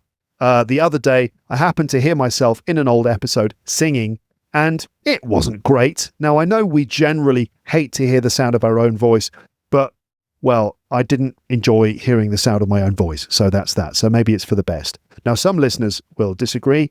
I have a small but loyal section of my audience who really love it when I sing songs, but I have just given 2 reasons why I can't really do that on the podcast now: copyright and just general quality control concerns. Still, I love music and songs, and maybe I will find a way to keep doing it, like on a separate channel that will never make any money and that I don't need to worry about too much. But if I do that, I'll let you know. Actually, I do have a channel. It's called Ukulele, which is originally where I recorded myself playing the ukulele, and I put those up on YouTube. But you could, I'll find a way of sharing a link for Ukulele, my other YouTube channel, where you can actually see some videos of me playing bass, mainly. So if you want to see me playing bass to some Jamiroquai, or playing bass to some old classic reggae stuff, I play my electric P bass. I play my electric ukulele bass. And so there's maybe 10 videos or so on there of me playing the bass and a few bits of guitar and some other stuff. So I'll have to share a link for that on the PDF. I'm now going to stop in order to change t-shirts again. Okay, and then when I've returned, you will find that the link for that other YouTube channel will be there. And we will continue in just a moment. Okay, we're back again, and I'm wearing a different t-shirt. This is actually... again, I know audio listeners, you can't actually see this, but the design I've got on this one was a competition-winning design. So a Lepster came up with this one, and it's basically like the podcast logo, but sort of an X-ray of the podcast logo. And instead of saying Luke's English Podcast, it's written in phonemic script, which I think is quite clever. Luke's English Podcast, real British English, written in phonemic script. And then instead of my silhouette, there's a skull there. So yet another skeleton. This one doesn't have headphones on. But I like this. I like this t-shirt. So that was a competition-winning design. In fact, there's a few designs in the merch store that were designed by listeners to this podcast, because I did a competition when I first opened my t-shirt merch store a few years ago. Listeners, wish me a happy birthday whenever you want. Okay, just wish me a happy birthday. It was a couple of days ago. So, feel free to just wish me a happy birthday. Please take this opportunity to wish me a happy birthday and to congratulate me on managing to stay alive for one more year. Because that is the point of a birthday celebration, isn't it? Well done, you're still alive. Congratulations, not dead yet. So feel free to mark this occasion by sending me a very, very, very, very valuable and expensive gift. Or just a cake emoji. Okay? I will let you guess my age, which could become an annual tradition. Yes. Oh, a gift for me? Oh, you shouldn't have. Oh, you don't know how to send it to me? That's tricky, isn't it? Well, I mean, you could always just send me a donation to help support the podcast. You can do that by clicking the PayPal donate button on my website, which you'll find just down the side there. That would be a great way to show your appreciation, and you don't have to worry about sending a package to me. I mean, shipping costs for brand new Ferraris or gold and diamond encrusted microphones can be high. So just send me a donation. That would be totally fine. It's up to you how much. It could be £1 or £1,000,000, or realistically somewhere in the middle. So to be clear, that is £500,000. Okay, which you could use as a general guideline or benchmark if you were wondering what the typical donation should be. Okay, just $500,000 normally would be fine. So there you go. Happy birthday, me. Yay. Okay. You can guess my age. Send me a gift or just a cake emoji or whatever. Yes. Okay. My son. It sounds very Star Wars whenever I say that. So my son, who is 2, he'll be 3 soon in a couple of months, but he is doing great. Now, you heard my daughter on the podcast as well, of course, recently, and that was lovely. And you can hear how her English is coming on and stuff like that. She's 8. My son is still 2. He's just been 2 forever. He's been 2 for about 10 months. But it feels like a long time. But his English is coming along so well. His French is coming along so well. He still mixes the two up. But he's in that stage of development where he now asks why about everything. So it's why. He's in the why stage. Parents, you will understand what this is. Non-parents, I think you will probably still understand this. You don't have to be a parent to understand this. But kids go through a certain phase, where they just ask why. That is their response to everything. So he asks why about absolutely everything. And it leads to some quite interesting conversations, I have to say. And he doesn't actually say why. He still says pourquoi, like that, which is French. Pourquoi is French for why. He sometimes says pourquoi, which is a combination of pourquoi and why. In fact, he does quite a lot of this. He has these combination words, which are a mix of French and English. And my daughter used to do this too. She used to say, mank you, which was thank you. That's merci, and thank you became mank you. And my son goes pourquoi, and he goes le. So la in French means that or there. And in English, obviously, it's there. So he says le over le. But why or pourquoi? And also pourquoi, he says as well. But it does lead to some quite interesting conversations. For example, we'll be walking down the road. He's probably on my shoulders because he can't be bothered to walk. So I end up carrying him around quite a lot. And he'll say, Daddy, pourquoi y a pigeons there? Meaning, why are there pigeons there? So there'll just be some pigeons walking around on the road. Pourquoi y a pigeons there? Meaning, why are there pigeons there? And I'll say, well, that's a good question. That's just because they live here, they live in the city, don't they, pigeons? They probably live here. I think they're looking for some food. Why or pourquoi? Well, because they're hungry, Pourquoi? Well, why are they hungry? Because they need food to survive. They need to eat in order to survive. Pourquoi? Well, because they need the food to provide their bodies with energy. They need the carbohydrates and the proteins to give sustenance and energy to their bodies. Pourquoi? That just goes on and on and on. And it actually reminds me of this old stand-up routine by Louis C.K., who I think is still in disgrace, isn't he? Louis C.K., he's still kind of generally considered to be in disgrace, and fair enough, I suppose. But certainly, I don't know, can we separate the comedian and the comedy? I don't know. But this routine that he used to do, I think is one of the best things he did, and is perhaps, arguably one of the less problematic bits of stand-up that he ever did. But I think his stuff about being a parent, I always thought was very funny. So this was his routine about his kids saying why all the time. And I'm just going to read out a very sanitized version of Louis C.K.'s material. The original has a lot more swear words in it, but I've removed them. So this is Louis C.K.'s bit about kids saying why all the time. Here's the thing. I never judge other parents now. I never do. I used to, but now I never do. Like, you know, when you see a mother in McDonald's or someplace or in a toy store and she's just melting down at her kid and people sitting around her going, oh my goodness, she's a horrible mother. Well, guess what? Those people aren't parents. They don't have kids, because any parents who are in that store are thinking, what did that kid do to that poor woman? That poor woman, I wish I could help. Because you don't know, man. You don't know. But when you see a parent that seems to be negligent, like you see a parent in McDonald's with the kid and the parent's just like, oh God, I can't take this anymore. And it's just collapsed and all the shopping bags are just strewn everywhere and the kid's happy. The kid's eating French fries. And the kid asks a question like, Mama, why is the sky blue? And she's just like, just shut up and eat your French fries. And you think, what a terrible mother. Why doesn't she answer her child? When I have a child, I will answer all of their questions and open their minds to the wonders of the world. Well, guess what? You don't know what you're talking about. You can't answer a kid's questions. They don't accept any answer. A kid never goes, oh, okay, thanks, I get it. They never say that. They just keep coming with more questions. Why?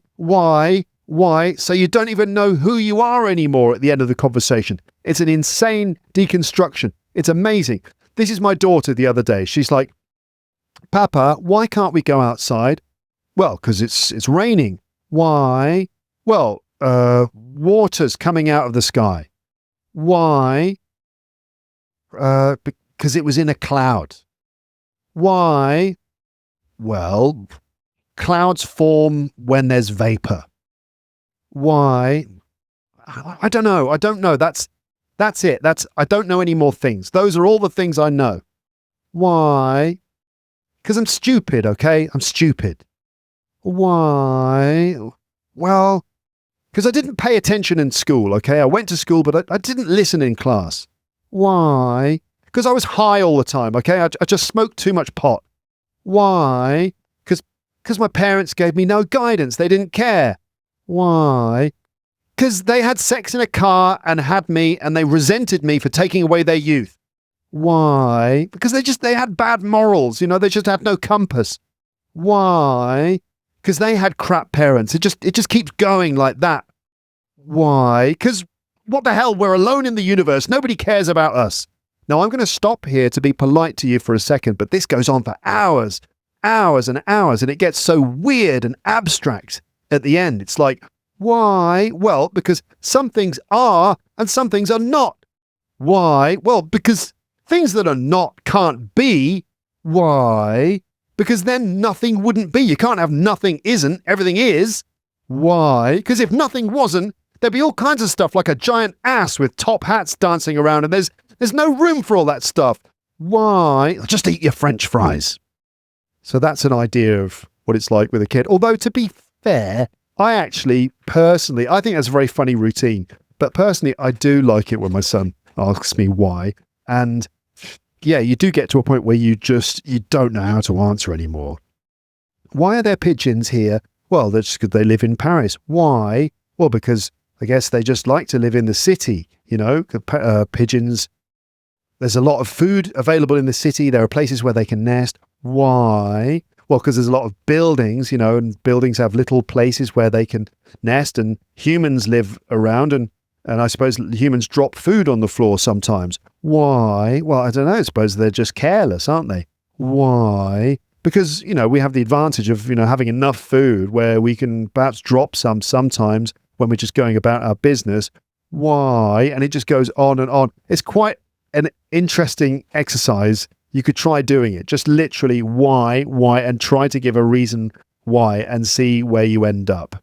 Now, as a palate cleanser, here's a message from Suzanne, who uses my podcast to help calm her dog down, which is one of the many benefits of Luke's English podcast, dog calming. And if you look at the PDF, you can see a picture of what appears to be a medium-sized dog lying on its back on a sofa, happy, right? And this is Suzanne's message. She wrote, if I have to leave her alone in the apartment for a while, I put on a long episode of your podcast and she can manage to wait until I come back without barking howling or whining. This works better than any other method. Bye, Suzanne. So there you go, listeners. Don't drug your dog. Just make it listen to Luke's English podcast instead. Try it with other pets too. Do you have a fidgety fish? Is your cat climbing the walls? Do you have a hectic hamster? Do you have a pent-up guinea pig? Just play it an episode of Luke's English podcast and they will be fine. And as an added bonus, their English will improve hugely. And who knows, you might end up with a talking dog on your hands, like in episode 153 of this podcast, which was called The Talking Dog Story. If you haven't heard the Talking Dog Story, I would love to recommend it to you. Episode 153. That was in the days when I used to do completely improvised long stories. And I think that one's about 40 minutes of 100% improvised story. I must do that again sometime. But clearly, LEP is the solution to so many problems. Pacify your pet for up to 3 hours with Luke's English podcast. Talking of animals listening to my podcast, again on the PDF you'll see a picture of a wild boar. A wild boar, this is a type of wild animal that is quite common in the French countryside and probably lots of other places too. It's a kind of wild pig. A kind of wild pig. They're very large, they're covered in fur, and they do have little sort of, are they horns? What are these? Teeth? I guess they're teeth that stick out. And if you take one by surprise, if you're walking through the forest and you see one and it's got little babies with it, they can be dangerous. They can run at you and they've got very sharp little teeth and they can spike you and really, really do you a lot of damage. So that's a wild boar, just in case you're wondering. And so I got an email about wild boar from a listener. And I always wonder about the situation that you listen to this podcast in. And I'm always asking for you to tell me about any kind of odd scenarios in which you listen to this podcast. Well, here's an email along those lines. Hi, Luke. I'm very reluctant to give up my ninja role, and I'll definitely keep wearing my Lepster ninja shirt with pride. But enough has built up over time that I finally decided to write to you. First of all, your podcast is absolutely brilliant in every respect, and I'm very glad I discovered it about 4 or 5 years ago. It was a Ramble episode that hooked me straight away. That brings me to the second point. I'm a big fan of your rambles, especially the really long ones. In fact, I love long episodes in general, and I'm all for detailed intros. I really enjoy your way of telling stories and your sense of humour. My boyfriend laughs at me a bit because he says I do the exact same thing, going off on tangents, adding endless background details, so that in the end he's not even sure whether I've already made my point or if it's still coming. So clearly there's a kindred spirit here. There's a lot more I could say, but I'll keep it to one more thing. You asked in what perhaps unusual situations your listeners tune in. I've got one for you. I live in Germany, but twice a year I spend several months in Fontainebleau trying to climb as much as possible in the forest. Fontainebleau, listeners, is a wonderful forest to the south of Paris, and it's a place with lots of great rock climbing and bouldering locations. It's a famous climbing, it's like the mecca of climbing in France, maybe even in Europe. So she said, this is Danny, by the way, I think her name is Danny. I live in Germany. Twice a year I spend several months in Fontainebleau trying to climb as much as possible in the forest. Given how close it is to Paris, you might know the area. Yes, I do. I know it well. We went there so that we could go walking in the forest not that long ago, actually. And Danny says, I really enjoy going climbing on my own. But sometimes, depending on how deep I am in the forest, I get a bit uneasy about running into wild boar on the way out. I know they're usually shy and tend to move away when they hear people, but since I'm alone, I might not be making enough noise. So in those moments, I put your podcast on speaker and walk out with you keeping me company, hoping your voice has some wild boar deterrent qualities. So she walks with Luke's English podcast blasting out of a speaker, hoping that the sound of my voice will deter any wild boar that otherwise might be surprised by finding Danny walking towards them in the forest. So Danny says, that's it from me. Thank you so much for all the work you put into the podcast. I really appreciate it. Danny, ex-ninja and skeleton with headphones on. No, you're not a skeleton with headphones on. That's the point. And she wrote a PS. Because the latest episode just dropped, my second favourite episodes are the ones with Amber and Paul. Yeah, when Paul was recently in Strasbourg with his show, my boyfriend and I went and we had such a great time. It was brilliant. Please say hello to Paul. I will do. And listeners, if you do get the opportunity to see Paul on stage doing his comedy, you must do it because you'll be knocked out. He's brilliant. He really is. It's amazing. I'm always so impressed by Paul on stage. Here in the podcast room, he's just an ordinary civilian. But when he's on stage doing one of his shows, it's just fantastic. The energy, the flawless delivery. In normal speech, he's like all of us. He goes, he kind of makes false starts and stutters a bit and stuff. On stage, he is absolutely flawless and so impressive in his delivery and the energy, and you will have a great time. Everyone loves seeing Paul on stage. But anyway, thank you, Danny, for the email. And I love the idea that you are walking through the forest, blasting out my podcast in order to scare off the wild boar. I'm also very glad that you like the long introductions of episodes and that you don't find me to be a wild boar. Did you see what I did there, listeners? Did you see what I did? I'm glad that you don't find me to be a wild boar. Right, I need to explain that one. Let me dissect. So, wild boar. So, boar, there's a homophone here. Boar, obviously, B-O-A-R, is that kind of wild pig, a wild boar, right? Fine. But boar, B-O-R-E, a boar would be someone who is very boring. So that comes from the word bore, to bore someone, to be boring, to be a bore. Okay? And if you are a wild boar, that means you're someone who is incredibly boring. Like, it's a slightly old-fashioned word. You could imagine someone saying that in the 50s or something. Like, oh my God, I can't believe I had to sit next to, Simon at the party. He is a wild boar, meaning he's incredibly boring. Yeah, so anyway, I hope you liked my joke. I asked Danny if she was okay for me to read out this message on the podcast, and she said, it would be a real honor for me if you read my message out on the podcast. And of course, you can mention my name. I've already recommended your podcast to a few friends, so they might recognize me, although to be fair, they'll definitely recognize me from talking about climbing in Fontainebleau, which I managed to bring up at every opportunity.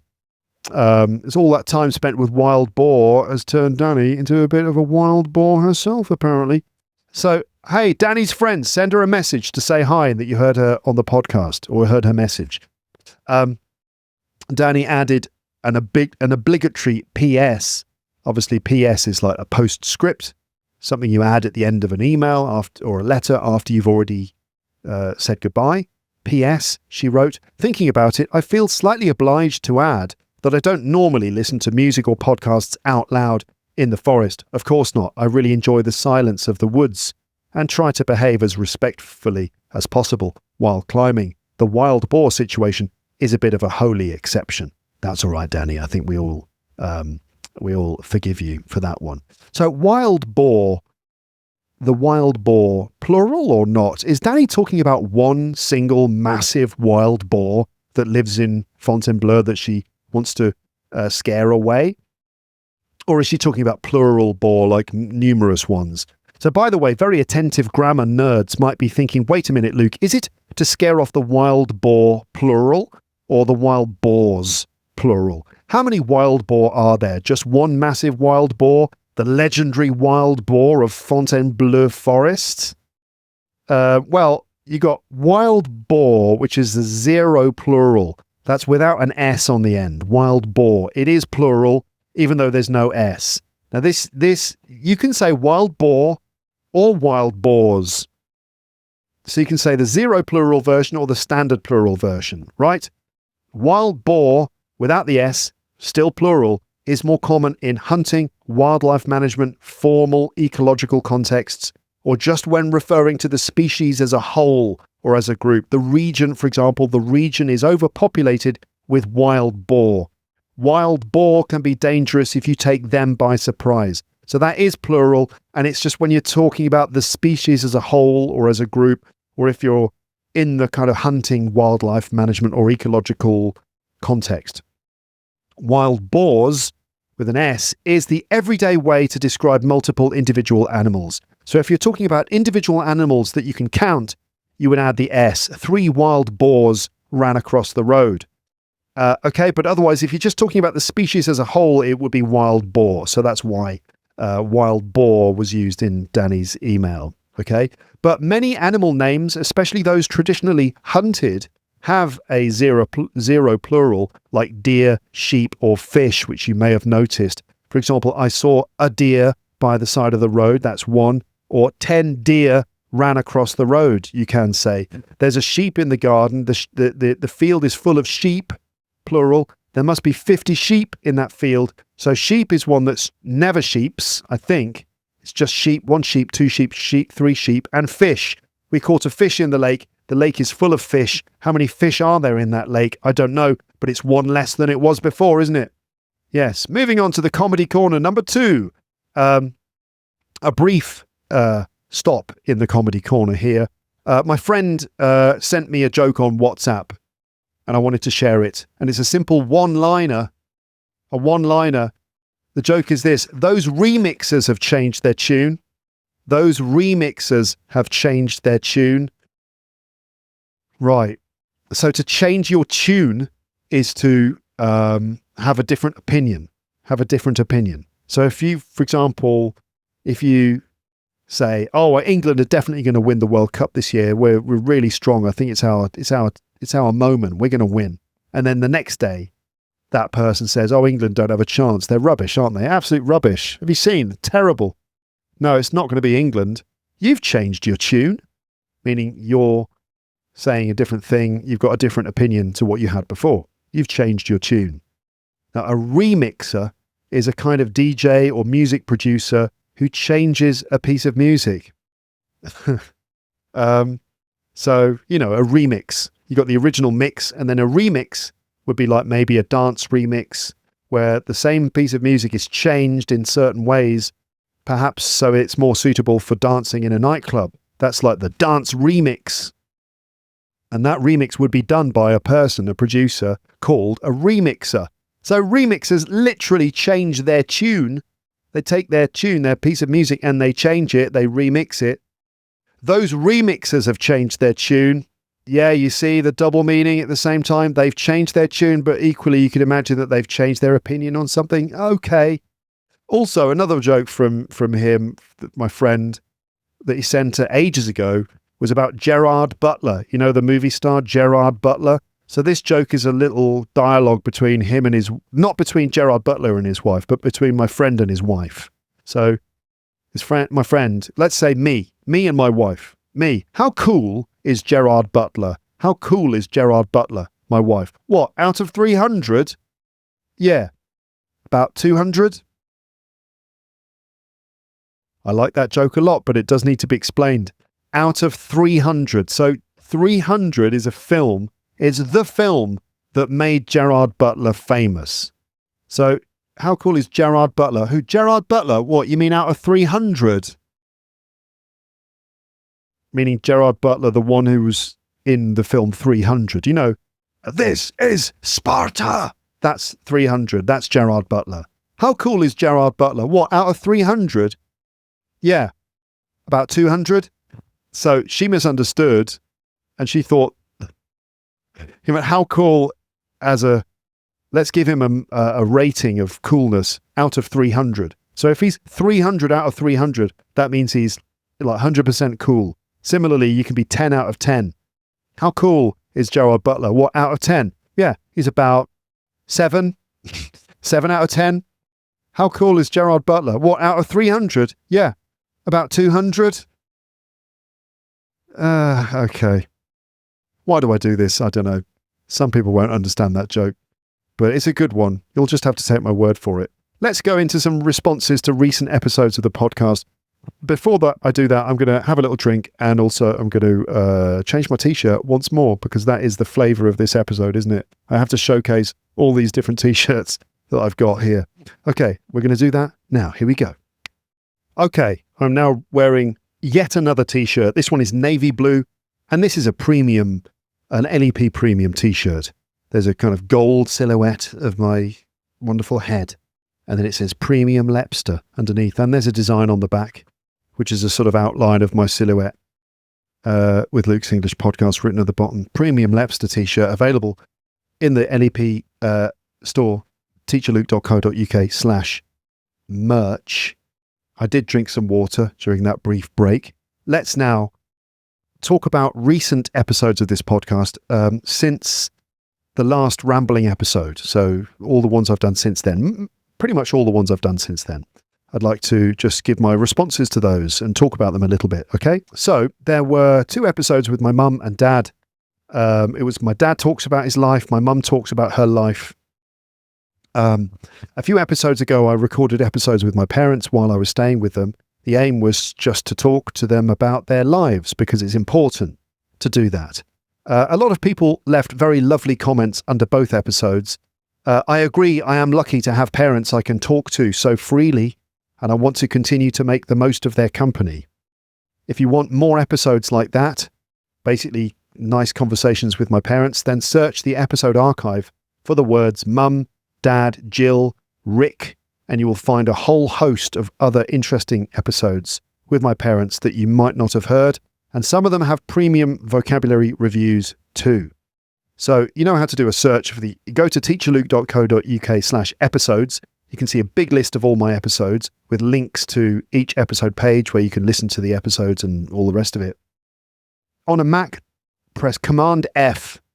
It opens a little window and you type the word mum or you type the word dad or Jill or Rick, and it will highlight every instance of that word on that page, and then you can quickly skip through them and find all those episodes. That's on a Mac. Command F, search. Your browser will allow you to search for words on a website. On a PC, it's Control F, and it does exactly the same thing. So you can search for Mum, Dad, Jill, or Rick in my episode archive. It's a quick way to navigate through all the episodes and find what you're looking for. And yes, some of those episodes have got premium vocab reviews as well. For example, there's episode 528, which is a ramble about the royal wedding of Prince Harry and Meghan Markle with my mum. I mean, they didn't marry my mum. I mean, it was a ramble with my mum, not the marriage of Prince Harry and Meghan Markle with my mum. I think you understand. But there is a premium vocab review for that. In fact, it's series P3. And there's a premium series P29, which is a vocabulary review for episode 704, which was a conversation with my dad about Brexit. So you can search for episode 528 and P3 for the episodes with my mum, and search for 704 and P29 for the ones with my dad. Now, there are others that people might not know. There was an episode called Odd News Stories, in which I talked with my mum and dad about some funny news stories. There's a rambling chat with mum, where we talk about lots of different things. There's Who Wants to Be Good at English? That was 2 episodes. One in which my dad tests me about English vocab, and another one in which I do the same to him. So you could check out those episodes if you like the ones with my parents. Also, there was The Lumber Room, Learn English with a Short Story. This is the one about the boy called Nicholas who outsmarts his so-called aunt and explores a fascinating secret room in the house while the aunt falls into a water tank. So just the usual, in terms of responses from listeners, there was just the usual high praise for a short story episode. I totally understand why they are popular, and I'll keep doing them. I'll do more stories by Saki. A reminder, everyone, I do have to be careful with copyright, and I tend to choose older stories because they're in the public domain. Right? So when I choose Learn English with a Short Story stories, either I choose something from scratch that I've done myself, or something that probably doesn't have copyright attached to it, or if I'm reading a published short story, I have to do something that's old. And sometimes I'll read the original text, and sometimes I'll modernize and update it a little bit. But that's just a reminder for you, about my decision making for which stories I'm going to actually read on the podcast. I think this comment was a response to the Lumber Room episode, but I'm not sure. But anyway, it was a question about the difference between the phrase to be bothered versus to be disturbed, right? To be bothered versus to be disturbed. What is the difference? This is from Ionella, who said, I love these kinds of podcast episodes, and this story was very interesting and funny. Thank you for everything, Luke. By the way, could you please explain in the future, in a podcast episode, the difference between to be bothered and to be disturbed? I get confused by them, and I don't know how to use them properly. Okay. Hopefully it's going to be useful for other learners too. Thank you. Well, Ionella, I'm sure that you're not the only one who gets a little bit confused between to be bothered by something and to be disturbed by something. So let me explain. So these two expressions overlap slightly, meaning that they do have, in some regard, the same meaning a little bit.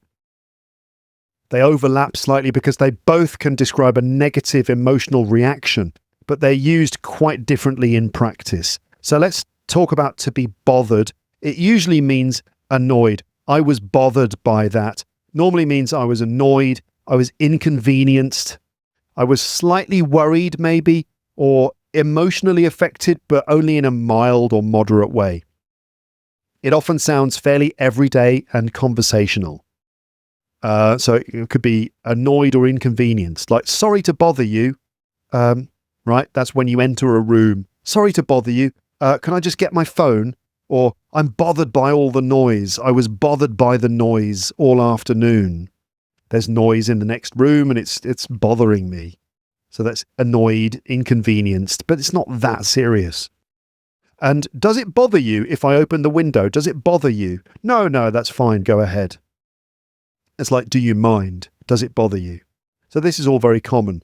Now, bothered can be used when you're talking about a lack of motivation, right? Can't be bothered. I can't be bothered to do it. That means you're not motivated enough. I can't be bothered to cook tonight. Let's just get a pizza. I can't be bothered to cook. It means I don't have the energy, the motivation, the desire to do it. This is extremely common in British English.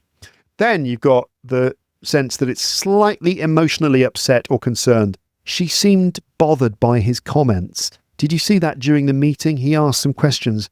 I think she was a little bit bothered by that. This suggests discomfort, concern, irritation, mildly emotionally upset. It's not extremely serious, but when you have something on your mind and you can't really relax because of it. So, like, you know, the comments on my latest episode are bothering me a little bit. Okay, right, that's bothered.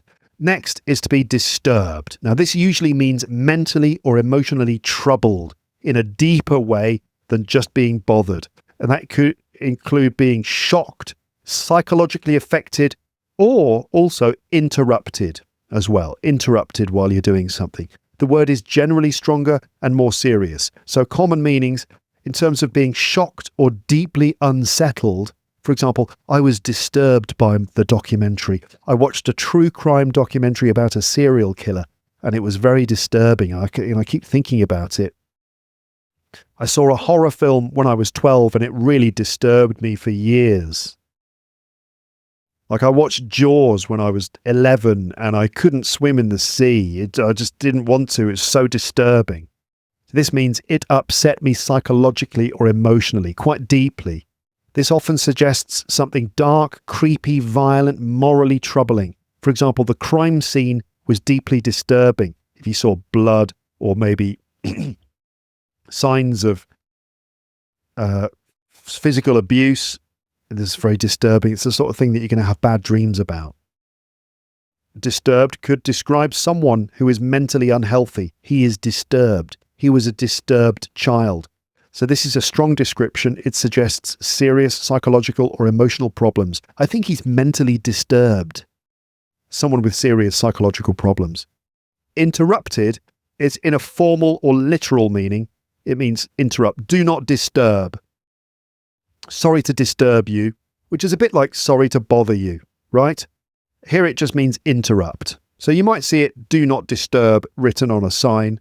And you might say, sorry to disturb you, sorry to interrupt you, sorry to bother you. So the main difference then, in summary, bothered is usually lighter, everyday annoyance or concern. Sorry to bother you. Oh, I can't be bothered to do anything. His comments really bothered me.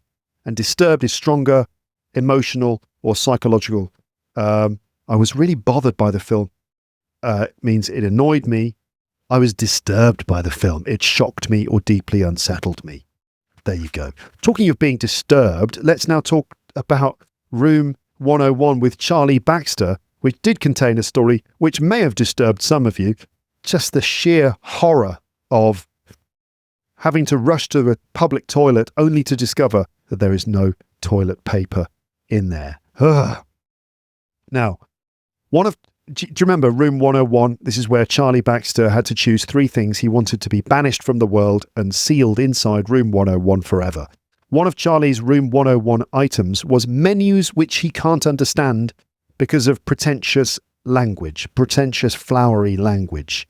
And he wants pictures, or even better, actual samples of the food on the menu which he can taste before making his choice. This is what he wants to see in the world: menus that are easy to understand and that avoid nonsensical, pretentious language, and even better, pictures, and even better than that, samples of the food that you can taste before you make your choice. Now, about menus, plenty of people wrote to say that picture menus are normal in your countries. And I was reminded also that in many Japanese restaurants, you can actually see actual food samples on display in the window. Now, they're not actual food, they're made of plastic or something, and they show you sort of plastic models of all the dishes they offer, so you can look and see what they have and what you want. Like, for example, plastic noodles, curry rice, and stuff like that. They're surprisingly realistic and a common sight outside restaurants. And I was reminded about this, and I realised that's a funny thing. I remember, did I ever tell you that I used to live in Japan? When I was there, yes, of course, sometimes I'd go to restaurants. You find like restaurants in shopping centres or something, typical sort of family restaurants, or just your average Japanese restaurant. You will see in the window all of these sort of, I don't know, what are they made of? Wax, plastic, something like physical representations of all the different food that you can buy there. So you can look in the window, go, that looks nice. That looks good. I love plasticky noodles. In fact, it's called sampuru. Is that the right pronunciation? Sampuru. Here are some fun facts about sampuru, which actually the word sampuru is derived from an English word. Which English word do you think that is derived from?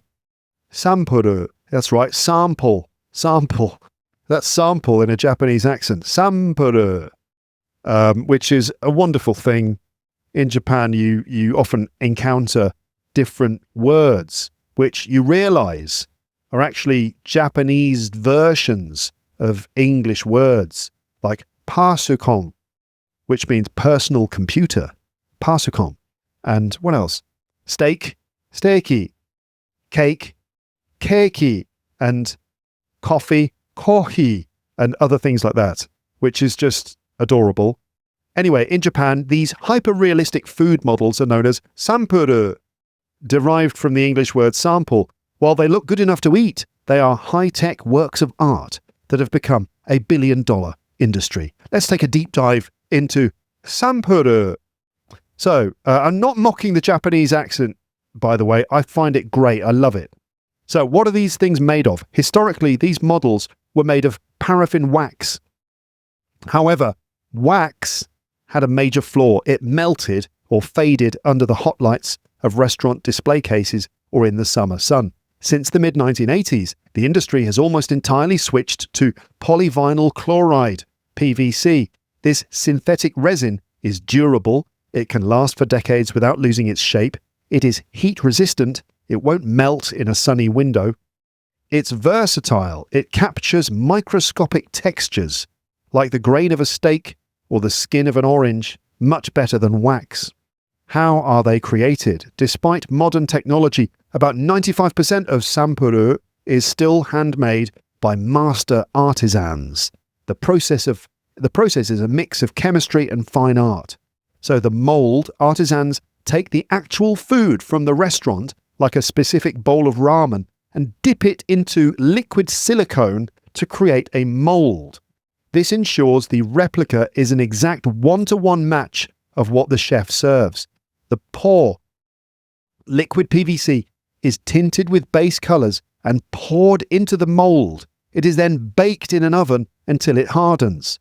Then the painting. This is the most difficult step. Artists use airbrushes and tiny hand brushes to apply layers of translucent paint to recreate the glisten of fat on meat or the charred edges of a gyoza. The assembly components are often made separately. For a bowl of ramen, the broth, that's the sort of soup, a tinted resin is poured over the noodles, and the toppings, pork, egg, scallions, are placed precisely by hand before the resin sets.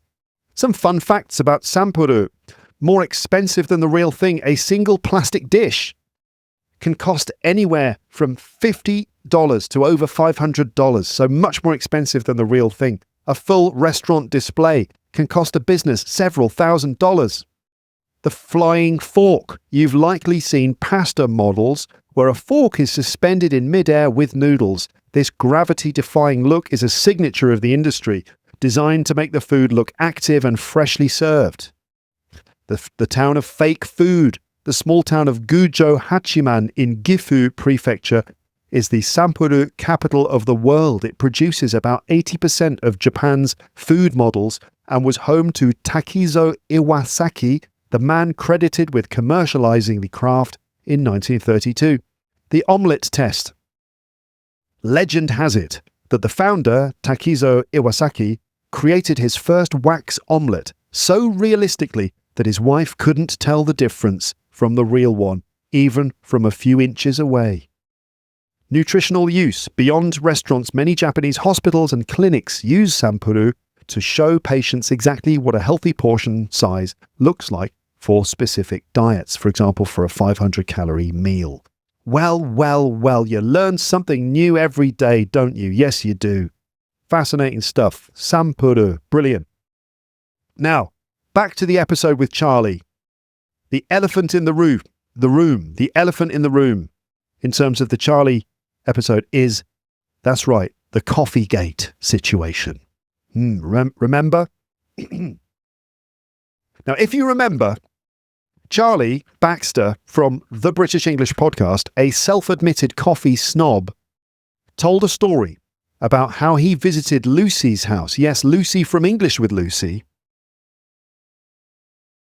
He visited English with Lucy's house in the Cotswolds, which is a very nice upmarket part of the English countryside, by the way, with his wife. So Charlie and his wife went to see Lucy, English with Lucy and English with Lucy's husband at their lovely house in the Cotswolds. Now, they're friends, Charlie and Lucy, right?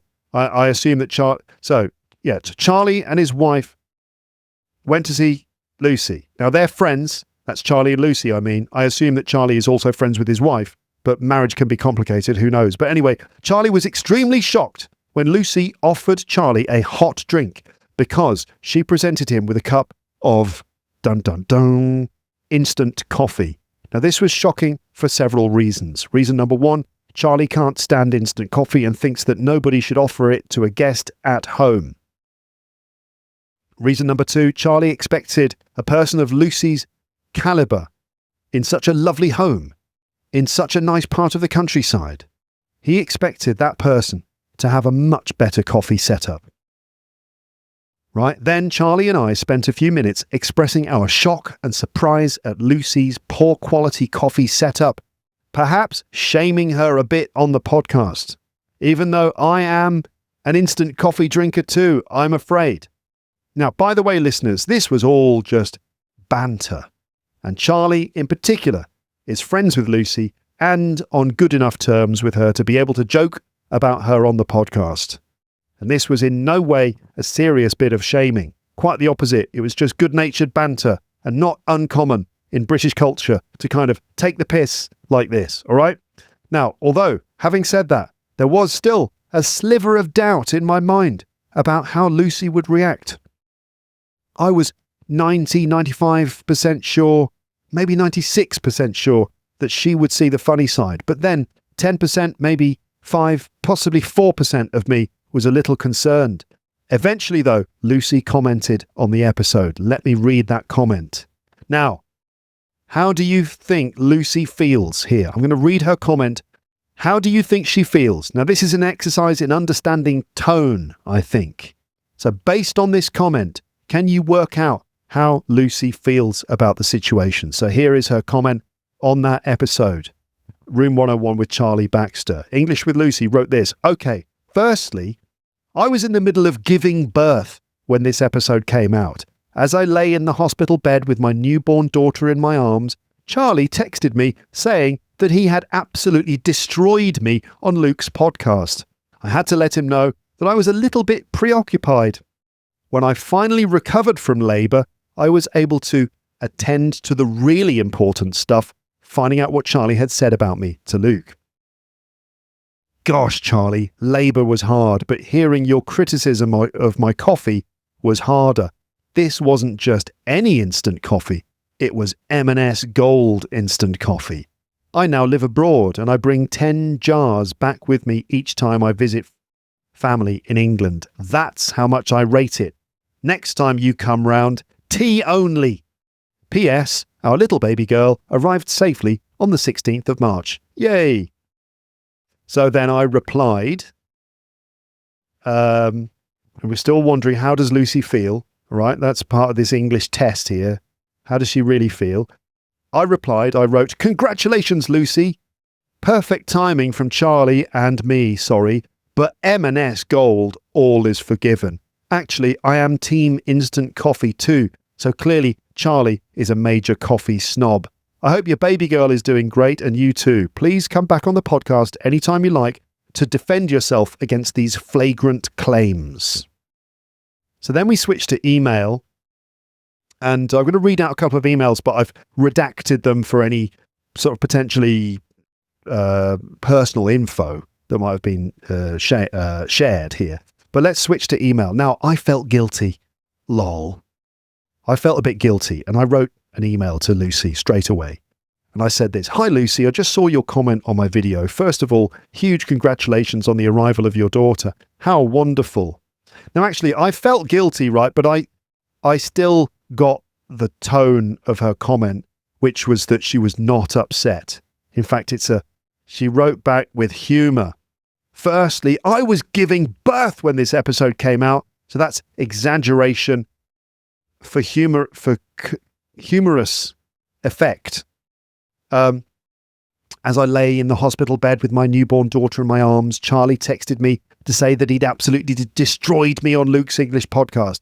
Again, that's for humour, emphasising the fact that she was in sort of this baby bubble, and then she got this message from Charlie saying that he'd destroyed her on a podcast, right? So that's for comic effect. I had to let him know I was a little bit preoccupied.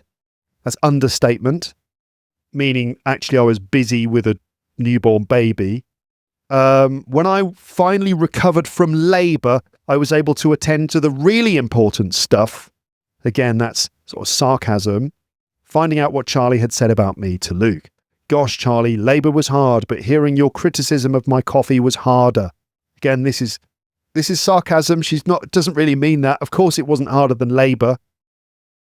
This wasn't just any instant coffee, it was M&S Gold instant coffee. And that's funny because she's referring to the Marks and Spencer's adverts on TV where they say, this isn't just any bread, this is Marks and Spencer's bread. And that's just their sales technique, their advertising technique. This isn't just any blah, blah, blah. It's Marks and Spencer's blah, blah, blah. So she's quoting the adverts from TV that we all know. She says she brings 10 jars back to England whenever she has visited her family.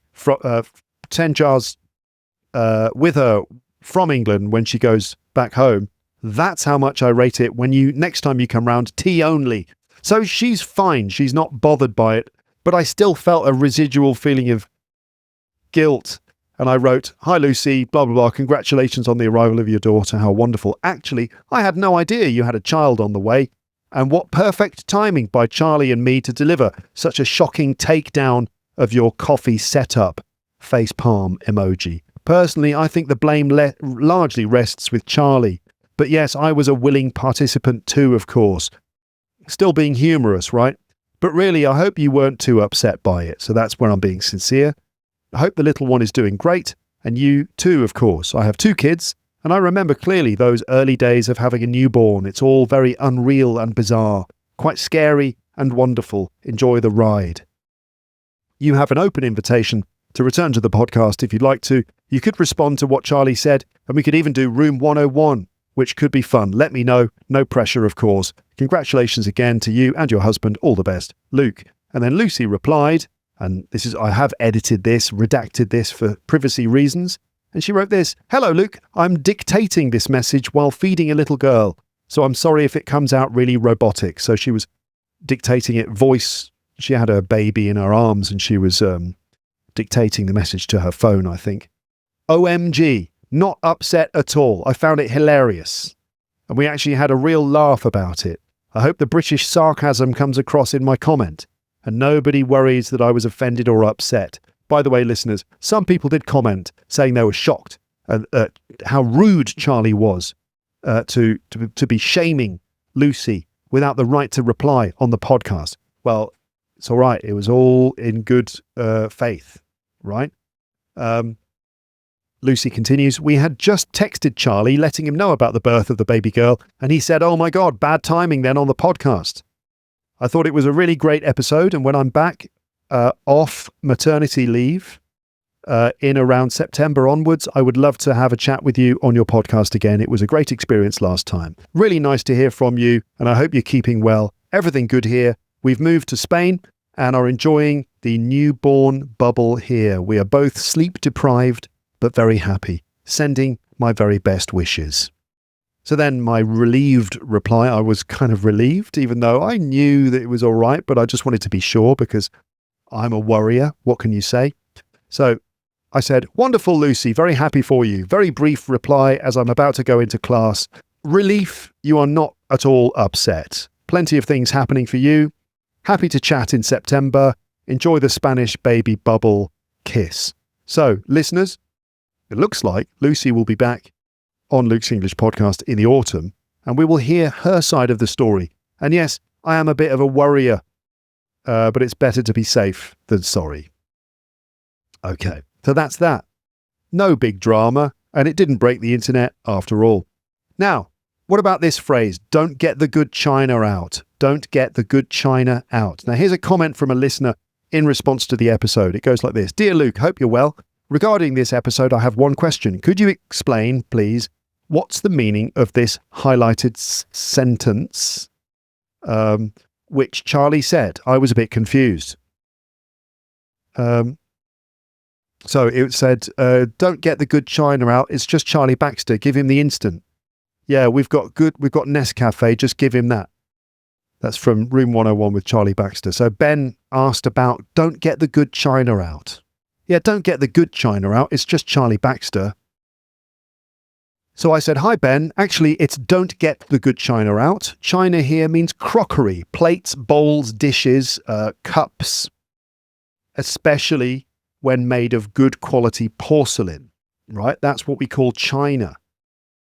In English, we call all of that china, probably because it originally came from China. So the good china. In many houses, people had two sets of china. Two sets of crockery, the set for daily use and then the good china, which was kept only for special occasions. So don't get the good china out means that this occasion is not special enough, because the guests are not very important, to use the good quality plates, etc. So the meaning of this is don't get the good plates out, it's just Charlie. Don't get the good china out, it's just Charlie. I hope that helps. Did you know that, listeners, that in English we use china as an uncountable noun to mean plates, dishes, bowls, cups that we might have in the kitchen or dining room? There you go. More messages from listeners. Here's a message from a French guy who's worried about coming across as rude. And we're going to go off on a big tangent about indirect language at this point. So this is going to be a sort of an English lesson about indirect diplomatic language. Before we do that, I'm going to have a drink of water and I'm going to change my t-shirt one more time. Will this be the last time? Could this be the last time? Maybe the last time. I don't know. Well, let's see. But anyway, we'll pause the podcast, new t-shirt, drop of water, and here we go. Okay, we're back. And now I'm wearing a t-shirt with a skeleton with headphones on. which is quite appropriate because I imagine that this is not the only skeleton with headphones on. Some of the listeners probably have passed out, maybe have died from malnutrition, having been stuck staring at the screen for such a long time that they've perished, and all that remains in some bedroom somewhere is a skeleton with headphones on, with this podcast episode still playing on the screen. So here I am with my skeleton with headphones on t-shirt, available from the Luke's English Podcast merch store, teacherluke.co.uk/merch. I forgot to drink water. Let me do that now. Here we go.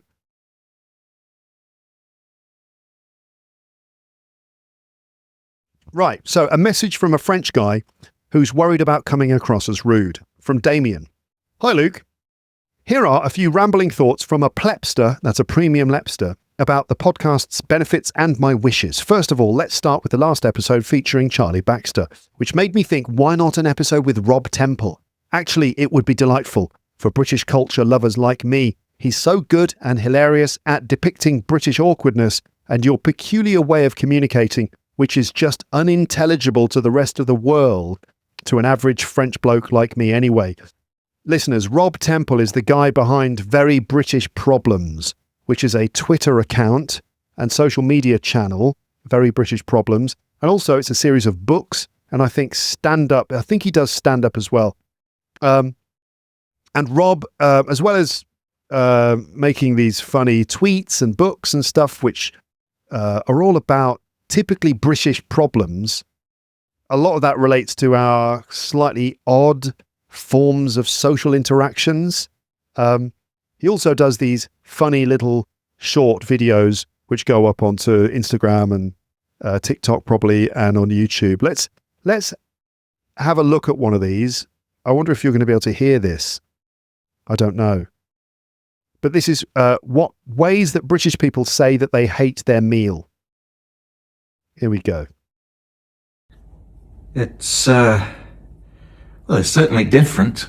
It's not quite what I expected. No, it's just I've never seen it cooked this way. Yours looks nice. No, I don't think I'd order it again. I've had better. I've had worse. Yeah, it's good to have a change now and then. Well, you have to try these things, don't you? I mean, if anyone wants some of mine, I've got absolutely loads here. I didn't realise there'd be so much, so honestly, have some. No, it's fine, honestly, fine. It's interesting.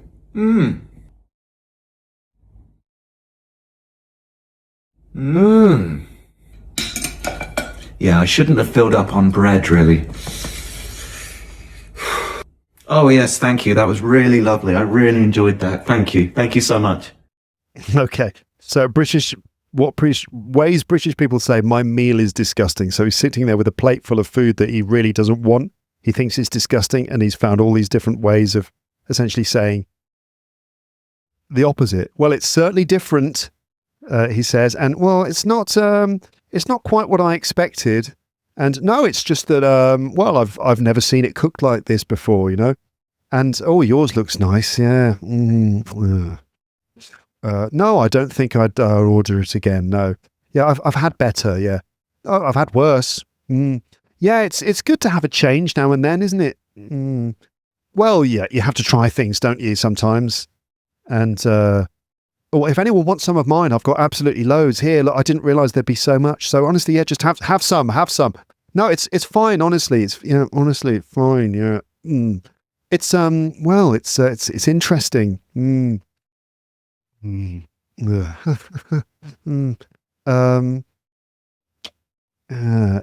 I shouldn't have filled up on bread, really. Yeah. And when the person takes it away, oh, thanks, that was really lovely. I really enjoyed it. Thank you so much. So that's Rob Temple. So yes, Damian, he would be a really good. You're not the only person who's recommended that I get Rob Temple on the podcast. I think we could have a really interesting discussion about sort of British indirectness and all that sort of thing. But Damian continues. He said, "I've been listening to your podcast for years, and after feeling that I was making great progress, I started to feel like I was stagnating a few months ago.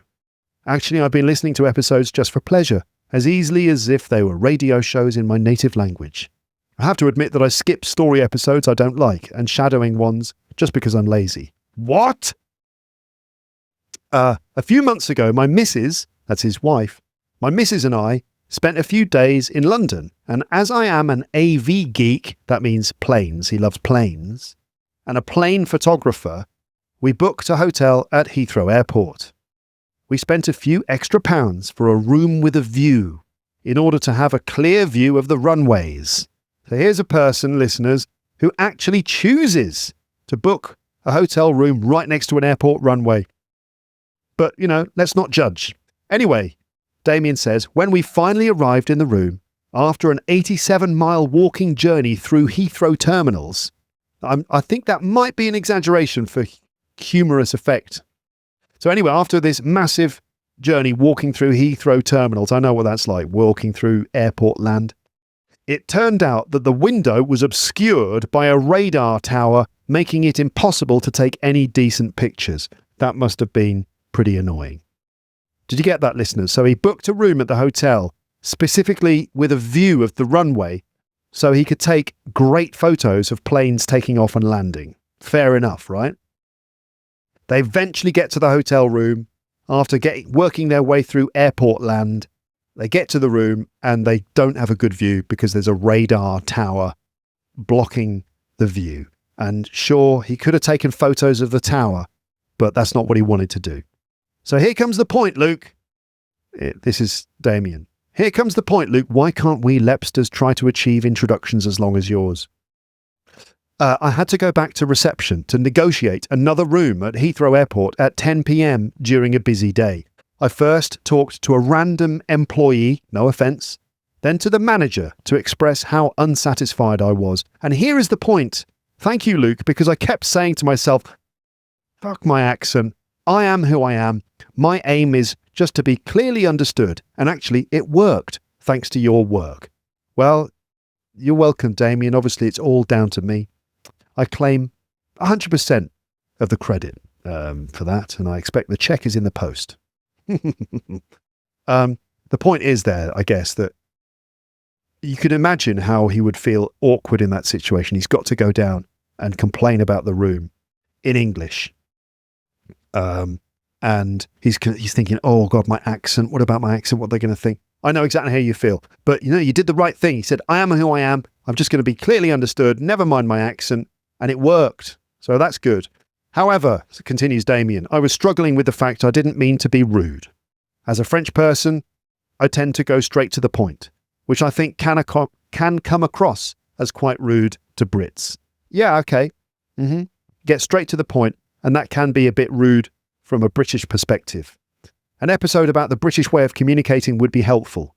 Good idea. Charlie's anecdote about instant coffee and Rob Temple's hilarious videos and books about it made me think of this. Kudos if you're not bored to death after reading this message. Thanks for everything you've done, Luke. Take care, Damian. So, very good question, basically, about diplomatic language and politeness. Now, I obviously must do an episode about the pragmatics of politeness, diplomatic and indirect language in English. The pros and cons, but basically how we do it, right? But I'll give you a mini version here. So, Damian, I suppose what you want is this. You want to get another room. You don't want to be rude. You want to feel confident about your English, right? Now, dealing with the last point first, how you feel about your English. You're right to think, just F my accent. Let's just do this. It's a hotel at an international airport. It's completely normal to speak English with a different accent. English is a language of many accents, not just one, unlike French. French, of course, is a language of many accents. What am I talking about? And so the language and the people who use it can tolerate different accents, right? They do a bit more, I think, than French people tolerate French being spoken with different accents. Not that they don't tolerate it, but it's normally like a much bigger thing. Like, for example, the other day, I was in a restaurant for lunch. I dropped my daughter off to her dance class, and I was in a nearby restaurant for lunch, and I ordered my food, everything in French, and then he said, would you like something to drink? And I said, juste un carafe d'eau, s'il vous plaît. And he laughed. He actually laughed in my face because of the way I said carafe d'eau, which means a jug of water.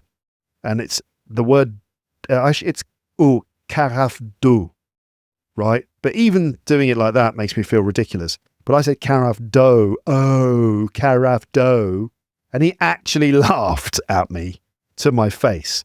And I laughed back, fair enough.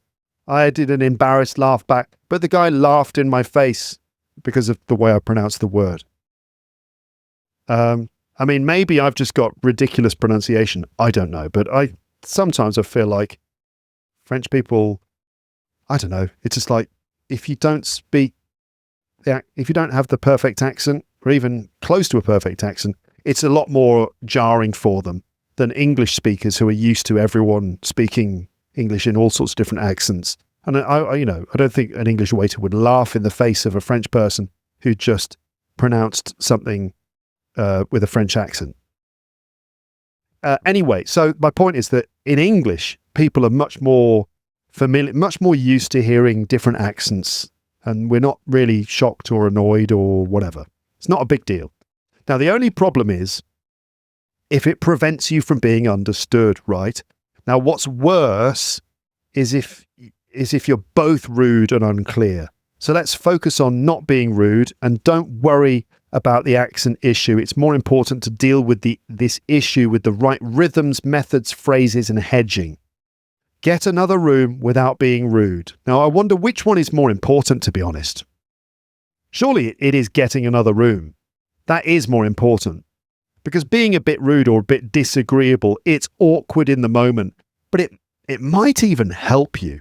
So don't be afraid to be firm at the right moments. Don't misunderstand British communication style. A lot of nonsense is spread about the way that British people communicate. A lot of nonsense saying that we never say what we mean and all that stuff. Now, some of that stuff is done for comedy, exaggerating our indirectness, but we are not that bad, okay? We are capable of being straight and to the point, but not as much as the French probably. So let's not overstate this whole indirectness thing. Let's put it like this. If you have to press certain buttons to get things right. In France, for example, one of the buttons is what you say right at the start. You have to say bonsoir, or if you don't, you will get off on completely the wrong foot. In English, there are similar buttons you have to press. This means little things you have to say when you announce there's a problem, describe the issue, address the staff, make your request, and say thank you afterwards. So let's look at an example dialogue. First, a very direct version, which is probably a bit more First,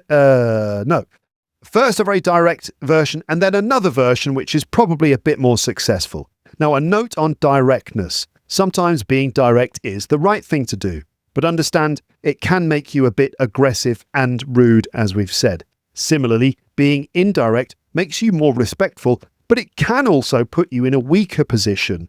You have to know when to do one and when to do the other. The main thing is that you're clearly stating the problem and making a clear request, but you're doing it respectfully, not making people defensive, keeping them on your side and keeping them willing to help you. A lot of this is about sugar coating or giving them a spoonful of sugar to let the medicine go down. So less confrontational, less demanding, more cooperative, but still explaining the problem and that you'd like a solution. You're not just showing your unhappiness and then making demands. You're explaining what the problem is, showing why it's reasonable to want a solution, and then requesting that solution. Ideally, the staff should realise why it's completely reasonable that you would want another room. Partly, this is about showing respect, but also about allowing them to see things from your point of view. So here's the direct version. Basically, here's the direct version. Excuse me, I have a problem with my room. Oh, I'm sorry to hear that. What seems to be the issue? The view is completely blocked by a tower. This is not what we booked, and I'm very unhappy about it. I see. This is not acceptable. We requested a view and paid extra for it. I want another room. I understand, sir, but the hotel is quite full tonight. I booked this properly. I asked for a view. Please give me another room with a view. Thank you. Let me speak to the manager. Yes, thank you. So that's the direct version. Now, that's not completely terrible, right? It'll probably get the job done. Being direct can be very effective, but it'll be awkward, and the staff might hate you. this could work against you. Maybe they'll fart through the crack under your door or spit in your club sandwich or something, and you don't want that. I worked in customer service for years before becoming a teacher, and I can tell you that staff hate people who are rude. We just hate you and we resent helping you.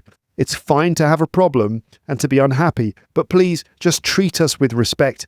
And to be honest, we might be more willing to go the extra distance for you if you do that. Here's dialogue 2, which is more polite and a bit more diplomatic, and I'll break this down in a moment. Hi there, sorry to bother you. There's a bit of a problem with my room, I'm afraid. Of course, what seems to be the issue? It's the view. We're photographers and we specifically booked a room with a view to take photos of the planes taking off, but unfortunately, our view is completely obstructed by a radar tower, and so it's not possible to see the runway or take any pictures. Oh, I see. I'm sorry about that. The room itself is fine. It's just that we were really looking forward to the view, especially as we paid extra for it. Also, I did state all this clearly by email when I booked the room, so whoever made the booking should have been aware of this. Ah, of course. Would it be possible to move to another room with a clearer view? I completely understand that it's quite late and probably very busy, but this is a very important point for us. It's make or break, actually. Let me check what we have available. That would be great. Thank you very much. I really appreciate it. Okay, so let's break that down. Now, obviously, I think it's a bit more complicated, right? It's longer and more complex, which is part of the issue, that diplomatic language, polite language has a bit more finesse to it. And as a result, it makes it more complex. But let's go back through the second dialogue and I'll point out various things. So we have, hi there, sorry to bother you. So we've got sorry to bother you. And it's totally common in English to begin with sorry. Okay? That's totally normal. Sorry, can I da-da-da-da-da? Sorry, excuse me. Sorry, excuse me. It's basically the same thing. So we often start with a sorry. Sorry to bother you. Excuse me. Sorry to bother you. There's a bit of a problem. So a bit of a problem. Not just there's a problem, but there's a bit of a problem. Right? There's a bit of a problem. There's a bit of an issue. Okay. There's a bit of a problem with our room. I'm afraid. I'm afraid at the end. So this is hedging, right? Hedging. In the middle of this, there's a problem. But we add things before and after to soften and to, as I said, a little spoonful of sugar helps the medicine go down. So I'm afraid is a softener, and it's like saying, I'm sorry, but there's a bit of a problem with our room, I'm afraid. Still getting the message across, you've just sugar-coated it slightly. Of course, what seems to be the issue? It's the view. And then Damian explains here, basically gives context and explains why a room with a view is so important, right? A lot of detail, storytelling. We're photographers. We booked a room with a view to take photos of the planes, but our view is completely obstructed by a radar tower, so it's not possible to see the runway or take any pictures. Oh, I'm sorry about that. The room is fine. So again, this is like, it's adding some positive things. The room itself is fine. It's just that we were really looking forward to the view, especially as we paid extra for it. So this is reminding them that you've paid extra for it. There's no need to be rude about this. All you need to do is communicate the important details. We specifically booked this room for this the view, and we paid more for it. Also, I did state all this clearly by email when I booked the room. Again, that's important, that's useful, because you're strengthening your case, but you're doing it in a good-natured way, saying you did know about this in advance. So this is reasonable that I'm unhappy about this. It's completely reasonable. You knew about this in advance. I clearly stated earlier, this is why I booked the room. So you should have been aware of this. That's a totally fair and reasonable thing to say. And it's delivered in a totally reasonable and fair way. Ah, yes, of course. Would it be possible? Now, instead of just move me to another room, it's would it be possible to move to another room? Do this. Would it be possible to do this? I completely understand it's quite late and probably very busy. So that appears to weaken your position, But then you say, this is very important. In fact, it's make or break. Make or break means either we get this or we're out. I completely understand it's quite late and probably very busy, right? But this is very important for us. It's make or break, actually. Oh, well, let me check what we have available. That would be great. Thank you very much. I really appreciate it. So they've already said they're going to check, and you just show appreciation, right? So that's what it is. A little spoonful of sugar helps the medicine go down. You're sugar coating. So there you go, Damian. But I think a whole episode exploring that kind of thing would be good, wouldn't it? Listeners, if you want that, let me know in the comments section. I'd be happy to do that. Let's move on to another episode I did recently. It was called Is the Glass Half Empty or Half Full? Not much to report for this one, except that from my point of view, from my position, this was a strong episode. Very solid stuff, I think. If they fired one of my episodes into space as a representation of human endeavour for aliens to discover as a sample of life on Earth, I would be happy for them to fire this one out. I feel like it's a pretty good sample of my work. Here's a good point from Patricia. Remember, the question is the glass half empty or half full? And Patricia said, seeing the glass as half full doesn't mean ignoring the empty part. So if you are optimistic, it doesn't mean that you're blindly optimistic. It doesn't mean that you're ignoring the negative side. She said, I can endure pain while focusing on the beauty of life. I can be aware of the injustice in the world, of its darkness, and yet still perceive a glass as half full. The glass isn't half empty, nor is it half full. It simply is. In my opinion, defining whether someone is pessimistic or optimistic using the example of the glass half full or half empty is too simplistic, and human beings are far more complex than that. The important thing is always to see the glass, regardless of whether it is full or empty. Thanks, Luke. Well, I wanted to share that because I thought there is a comment full of wisdom, and I think that's the good answer to the question. Next, we have the Haiku in English 2 and my chat with John Stevenson, the Haiku author. Now, both of these episodes underperformed slightly on YouTube.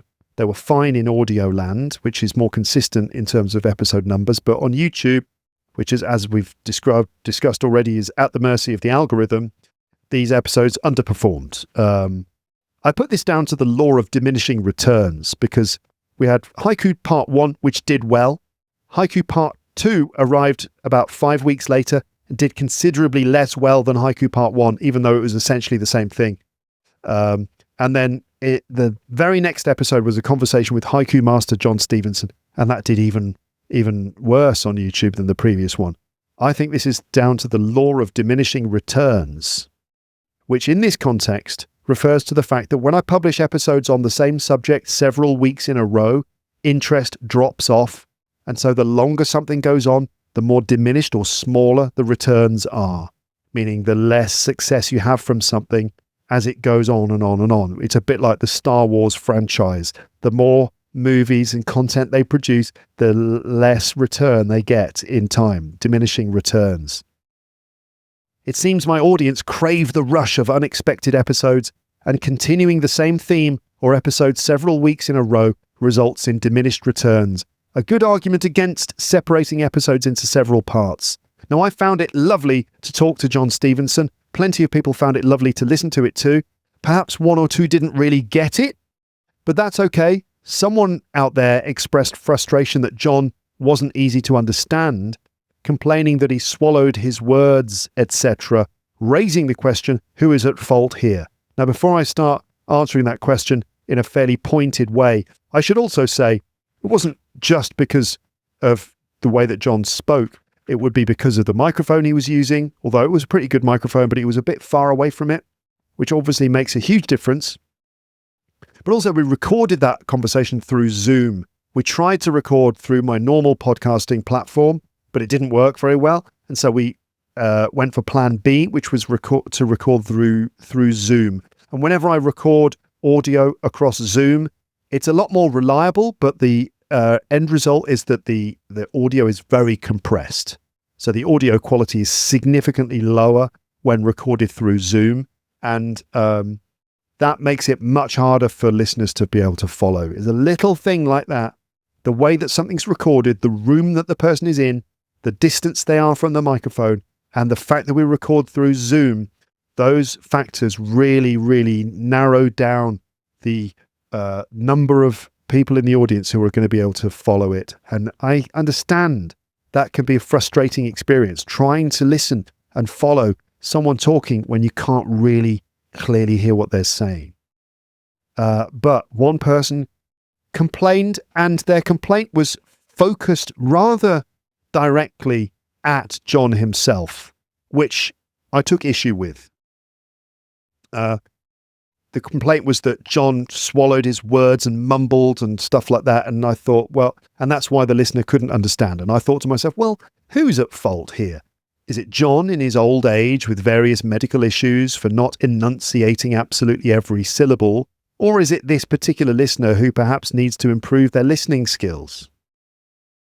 Maybe a little bit of both, but I mean, I would argue that it's important to be respectful.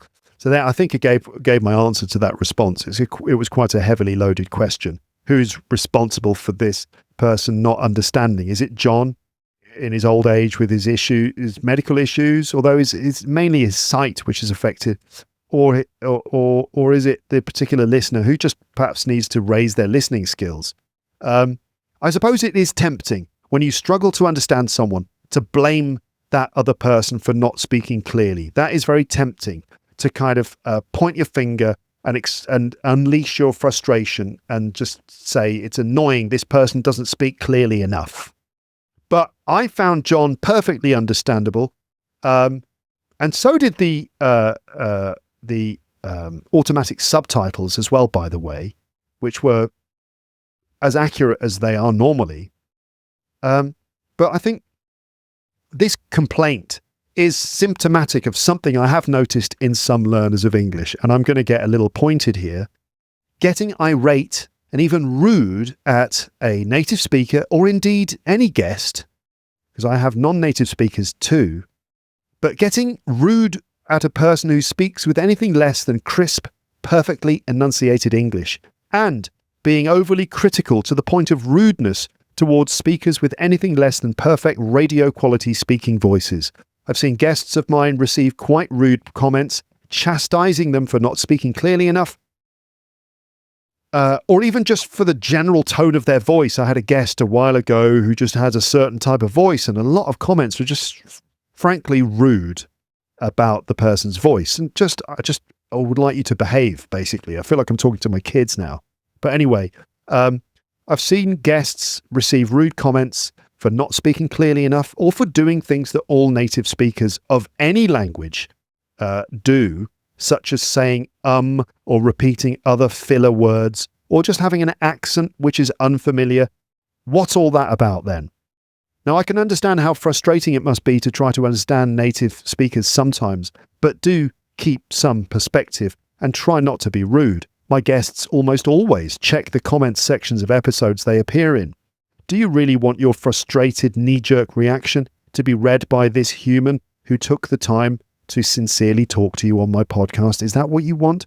Maybe you don't care, but I would like to I'd like to suggest that you should care, and that you should think twice before writing some rude comment as a expression of your frustration over your difficulty in understanding something. You know, it's not really fair to point the finger at a guest like that and make such a sort of strong comment. There. Okay. Now, did I ever share this comment? This is a response to the episode I did called The Door in the Wall, which was actually ages ago. But here's a comment from The Door in the Wall from Alicia 123. It says, when I was about 30 years old, by the way, do you remember The Door in the Wall? About the story of a boy who discovers a door into an incredible magic garden, and he just has the most wonderful experience in this garden, and then his normal life is actually quite miserable, and he finds himself outside the garden. He can't find his way back to it. He has to devote himself to his career and his studies, and his strict father doesn't understand, but he's always dreaming of returning to this garden where he can be at peace and joy, and he never quite manages to get there. A very evocative and quite spooky story. So Alicia was inspired by that to write this comment. She wrote, "When I was about 30 years old, I had a dream about a beautiful garden. My grandfather, whom I was very close to as a child but lost contact with because of family changes and moving hundreds of miles away, was there. And we were walking down a path through this garden and talking like the old days. We came to a sort of bridge where he stopped and told me he had to go on without me. I woke up to the telephone and it was my mother saying he had died in the night. True story." That's incredible, isn't it? She had a dream about being in the garden with her grandfather, who she loved very much, who she didn't see very much anymore. They got to a bridge. He said, "I've got to go on alone now." In the morning she woke up. Her mother called her to tell her that her grandfather had died. That's like unbelievable, isn't it? It's like he visited her in her dream to tell her that he had to go on without her. That's unbelievable. Now, there are plenty more comments exactly like this coming to Luke's English podcast soon. And I'm talking about responses to the Paranormal Experiences episode with Anna Brooke. I've received loads of stories of paranormal and creepy experiences. Thank you for sending them, everyone. I got a lot more than I expected. I thought that I would get a handful, maybe. I got over 100, I think. Over 100. Now, Anna and I will choose the winner, and also we'll choose a short list of other stories to be read out in an episode soon. We are working on it. It's going to take us a little while. But wow, I got some incredible and weird stories for sure. I'm team skeptic, which means I'm naturally a skeptical person when it comes to matters of the supernatural and the paranormal. And I can't help wanting to find some rational explanation for these things. And in many cases, I think that's not too difficult, but I've decided that I can't do that and I will just read them and let everyone make up their own minds. But that's coming soon on the podcast. Another recent episode was 10 questions about food with Martin. Great concept. Thank you to Martin for coming up with it, which was basically, I write 10 questions about a subject, I ask you, and you answer them. That's it. And it could be a good way to mine some vocabulary on a certain subject, which is exactly what we did. I loved that. It was great. The episode was very funny. Everyone seemed to enjoy it. And Martin will be back. And this is going to be a regular format because I like it so much. Martin and I are on the same wavelength, good humour, similar outlook. And as an English teacher, he knows intuitively what I'm doing on this podcast. So Martin will definitely be back to talk about another topic. It'll be 10 questions about blah, blah, blah with Martin. So that's going to be a regular feature. Another recent episode was The Bad Room, Learn English with a Short Story. I loved this. And it's the best performing episode recently, along with The Lumber Room and Is the Glass Half Full. Those 3 episodes. And then more recently, the one with my daughter. Those 4 episodes have been the most popular episodes of the last sort of 10 weeks or something like that. The Bad Room was essentially a long joke, right? And some people didn't get the joke, but most people did. It's just a bit of fun. The story has no bigger meaning. It's just a shaggy dog story, which is just a big setup to an absurd punchline. So don't try to read a lot into the story. This particular story about this particular room behind this particular door has no greater meaning. The door in the wall, on the other hand, that's full of all sorts of complex psychological, spiritual meanings. But the Bad Room is just a silly joke, really. But it's a fun one. I've got some more stories similar to that, also by Dave Allen, which I will be doing on the podcast at some point as well. Next, we had True or False, Insane Facts with Amber and Paul.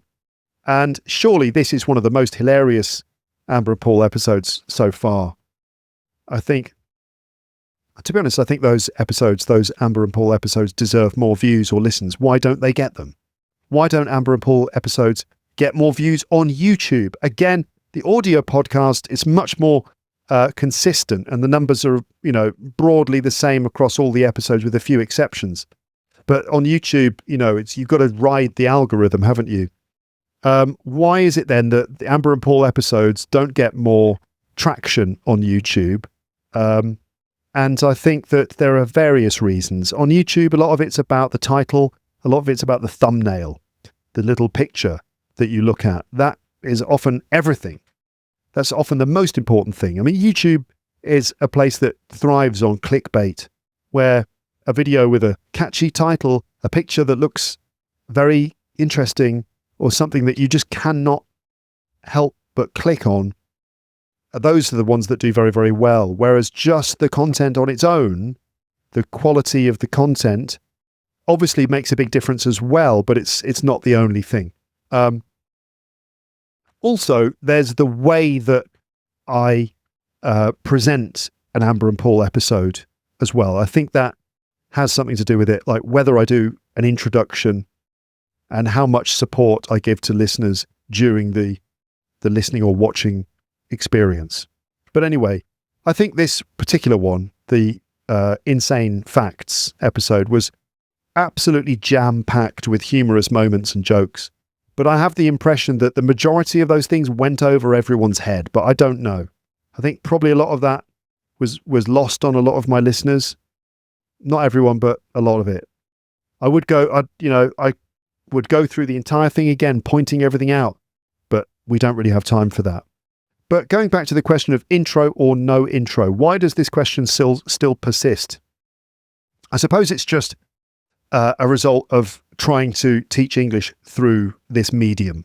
There's always going to be a push and pull between how much pre-teaching and explaining in advance I need to do.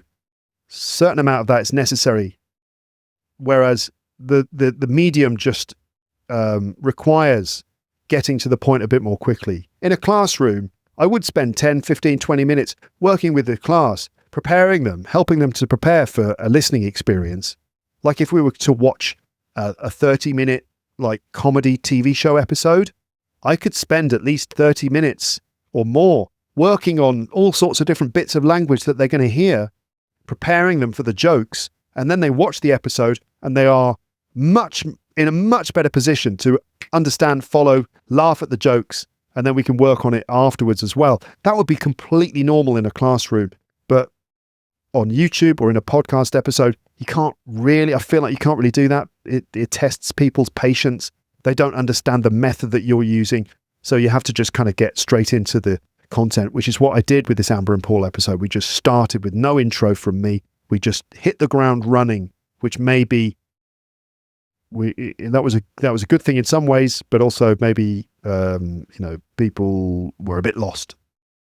But anyway, intro or no intro, this is a question that's always in my mind and was commented on by the regular crew of commenters on my website, particularly Pierre again, who suggested a short intro and longer ending section would have helped people to digest this episode. Again, the starter, main course, dessert thing, which was probably difficult for a lot of listeners to understand and therefore appreciate, the episode. For this Amber and Paul episode, I chose to skip the intro. I'm repeating myself.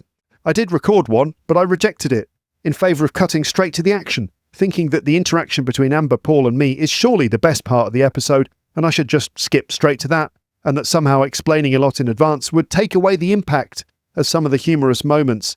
Plus, I can't stand comments complaining about my introductions, so I chose to skip the intro this time. But then, I got comments to the contrary this time, saying you should have done an introduction. You can't win. You just can't win. Anyway, it's a decent consideration, intro or no intro. Here are the thoughts. No intro reduces episode length, means you get straight to the main content because ultimately this is more entertaining than hearing me introduce it. But then arguments for the intro, it helps to prepare listeners, especially lower level ones, for what they're about to hear, including an overview of the main topics. This can make a huge difference to your ability to follow the conversation. Also, include an ending part with various things explained. This massively increases the episode runtime. Here's why episode length can be a problem. Long-term listeners are usually fine with it and probably prefer it, but it's very daunting for new listeners who've never listened to my podcast. They look at an episode that's long and they think, oh no, that's too much for me. If all my episodes are 1, 2, 3 hours long, it's like a huge wall or mountain against new listeners, and slowly my podcast will die out, because if I'm not getting new listeners, then eventually all my current listeners will eventually grow old and die, and then that'll be the end. So I have to keep the door open for new listeners to come in. And most new listeners are probably younger listeners. And as we know, younger listeners are all on TikTok and they can't focus on anything that's more than about 10 seconds long. So basically, I'm screwed. But then again, somehow, against all logic, a long runtime can be oddly appealing, perhaps almost as a direct contrast to the whole TikTokization of everything. A long episode, extremely long episode, actually stands out and perversely becomes a selling point. Some of my 3-hour plus rambles get more listens than other episodes, as if you get beyond a certain length, like maybe 3 hours, and suddenly the length actually starts to become an attractive point, a selling point. So all in all, I still can't quite decide. There are other factors as well, like how much time I have.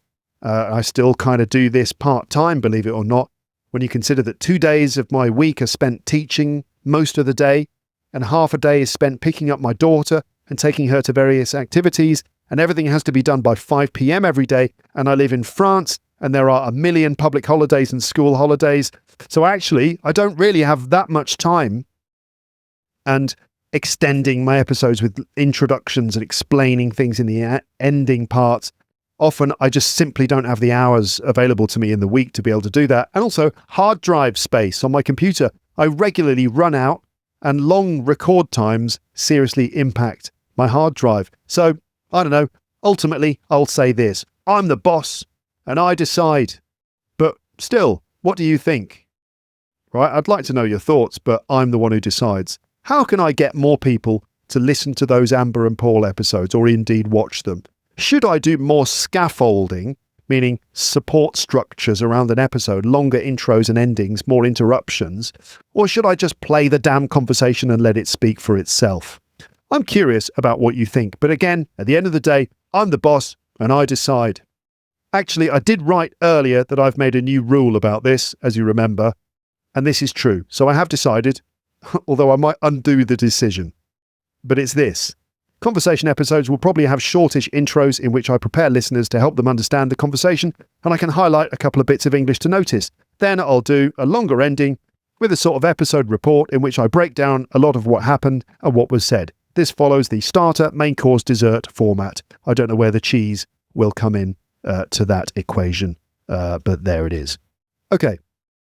Another more recent episode, and I feel like we're gliding towards the ending of this long ramble, was the Is the AI Bubble Bursting? Is the AI Bubble Bursting episode. Lots of comments via Spotify and the website from people engaging with the comments James and I were making, namely that AI might be a scam. It's not just that it doesn't really do things very well. I mean, it makes a lot of errors. There's a lot of unoriginality, a lot of hackneyed slop that nobody really wants. It's not just that. And it's not just that it might put a lot of people out of work or make our world more dangerous, but it's the fact that AI companies are basically scamming us with this stuff. They've invested insane amounts of money into this technology, and now it's more of a question of how the debt markets will perform with all the money that's been borrowed.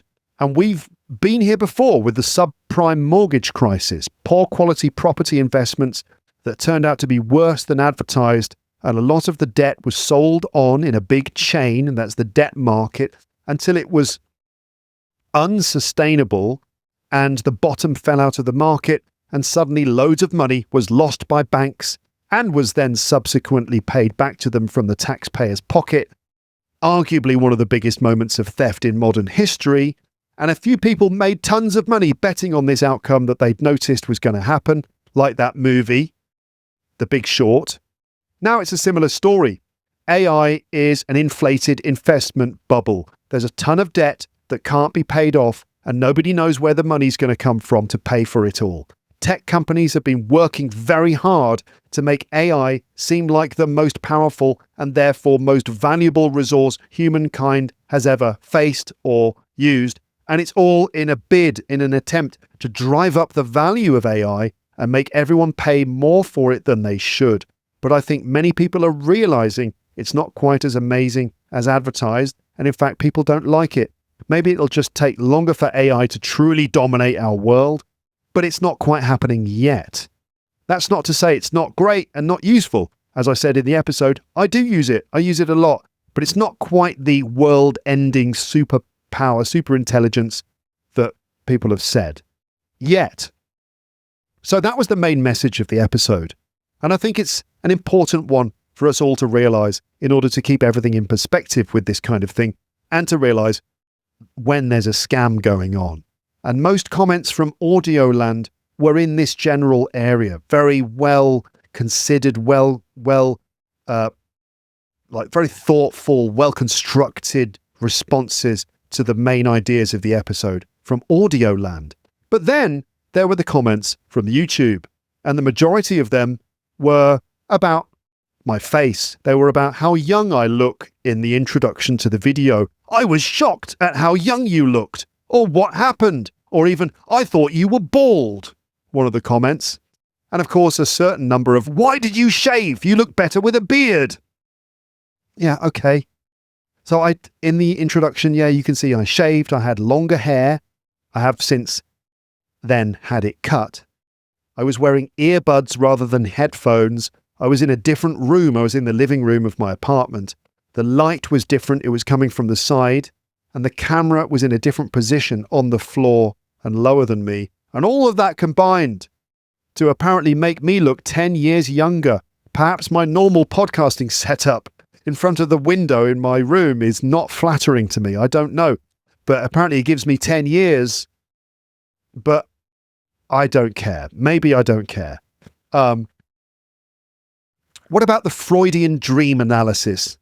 Do you remember in the AI episode, James mentioned that ChatGPT is actually very good at analysing your dreams. Now, I had a weird dream the other day, so I thought I would ask ChatGPT what he thought of it. Now, this could be a whole other episode for another time, dreams and analysing dreams, which I find fascinating. But let's just do one dream here. So in a moment, I'm going to go through some Freudian dream analysis of a dream I had.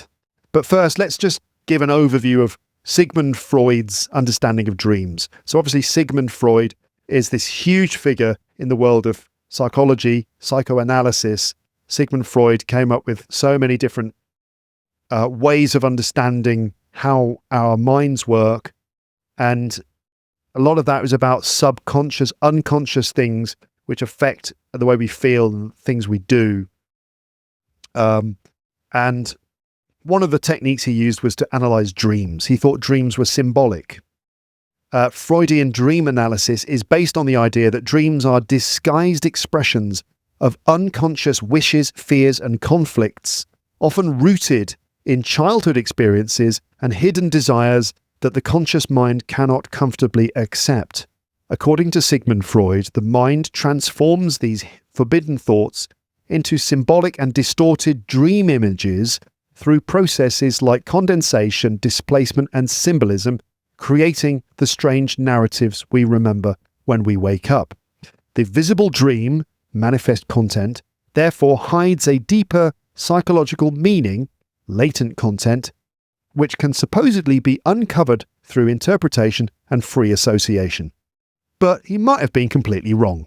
Other views are available, of course. So, with that in mind, I asked ChatGPT to give me a Freudian analysis of a dream I had. And I have to say, it's pretty good. I mean, putting aside whether or not you believe in Freud's whole philosophy, and there are plenty of arguments against it, you know, it's quite outdated these days. And I think we have a much better, much broader understanding of the mind and what dreams are and all that sort of thing. We understand them so much better than Freud did. But nevertheless, it's pretty fascinating stuff. So I said to ChatGPT, can you give an analysis, a Freudian analysis of this dream I had? And then I described the dream. So here's the dream, listeners, right? So I was walking through various environments with my young son. So various different environments, like just walking from room to room in a weird sort of space. And each room was a little bit different. So I was walking through various environments with my young son. And I was carrying him in my arms, I think, or he was walking by my side. It wasn't completely clear. But my son was tiny, like the size of a mouse. That's how big he was. He was absolutely tiny. And at one point, we got to an area like a little grass island, about 3 meters across, like a sort of 3 meter wide grass island with water around it. And I realized I'd lost my son. I was like, where is he? Where is he? Where is he? I've lost him. I panicked and I looked everywhere, but I couldn't find him. Now, I think we all know that feeling in a nightmare when you've lost something so important to you and you're walking and walking and walking, getting further away, and you still can't find this thing. I panicked. I looked everywhere. I couldn't find him, fearing he'd gone into the water. Other people came and I told them I couldn't find my son. They helped me. And then I retraced my steps into the previous room and I looked down a step and he was sitting on the corner below one of the steps and he'd done a poo and he was waiting there, unable to climb the step. So I picked him up and then he was back to his normal size and I told the other people it was okay, I'd found my son. And that was the dream. And so here, listeners, is ChatGPT's Freudian analysis of that. So ChatGPT wrote this. All right, let's do this in a properly Freudian spirit with a pinch of modern common sense too, because Freud could be, well, a little bit much. What is this sassy tone that ChatGPT uses? Have you noticed that? This kind of, all right, let's do this in a properly Freudian spirit with a little pinch of modern common sense, because Freud could be, well, a little bit much. That's the way that ChatGPT talks. It's so annoying. So, number one, your son as a tiny creature. In Freudian terms, your son here isn't just your son. He's likely a symbolic extension of yourself, or more specifically, your role as a father, your sense of responsibility, possibly your own vulnerable inner self. So this wasn't just my son, this was like a version of my inner self, or it was a representation of my role as a father and my sense of responsibility. The fact he's mouse-sized is key. Something important to you feels fragile, easily lost, or hard to protect. It may reflect anxiety, like, am I giving enough attention? Could I fail to protect what matters? Freud might even say this represents a regression, something reduced to a more helpless state. So me being reduced to like a childlike, helpless state. Moving through different environments. Walking through shifting environments often suggests navigating different areas of life, like work, family, identity, which is, I understand, because my days are quite fluid. I move between being a father to being an English teacher at work, to being a husband, to being a podcaster in my room, and I'm always moving around, sort of shifting, code switching and sort of shifting between these different things. So that's true. It could also suggest a sense of transition or instability, a sense of things moving, not being stable. Freud might interpret this as the ego trying to manage multiple demands, while something important like your son, your responsibility, your inner child becomes harder to keep track of. Okay. Third thing is losing him and then panic. This is classic anxiety dream territory. A Freudian reading is that this is the fear of loss of control, the fear of failure in a parental role, and possibly deeper, fear of losing something emotionally important or part of yourself. The water element, even just the fear of it, is interesting because water often symbolizes the unconscious. So this could be fear that something precious has been lost into the unconscious and out of your control. Very deep. Fourth element is other people helping. This suggests recognition that you're not alone, but also a possible dependence on external validation or external support. I need other people to validate, support me. Freud might say this reflects tension between your ego, trying to cope, and a need for social reassurance. The fifth element, not the film, but the fifth element is the poo. Yes, this matters a lot to Sigmund Freud. This would be very significant for him. Freud would absolutely zoom in on this. In his theory, this connects to the anal stage of development, which relates to toilet training, control, order, mess, etc. Which is interesting because my son is currently potty training. We're trying to teach him to use the potty, the little toilet. Symbolically, this can relate to control versus lack of control, letting go versus holding on, and even in classic Freudian style, issues of responsibility, discipline, or doing things properly. So your son being stuck because of it suggests something basic, bodily, or messy is blocking progress. This could reflect the reality of parenting, dealing with physical needs, dealing with interruptions, dealing with dependency. I mean, that is to an extent the story of our lives, because just at the weekend, for example, you wake up in the morning and we've got a 2-year-old boy knocking around the flat, and that's obviously wonderful, but it makes things difficult. For example, if I need to do some DIY in their bedroom, like I need to go down to the hardware store, I need to get a piece of wood cut, I need to get all the tools I need to fit it to the wall to build a little desk.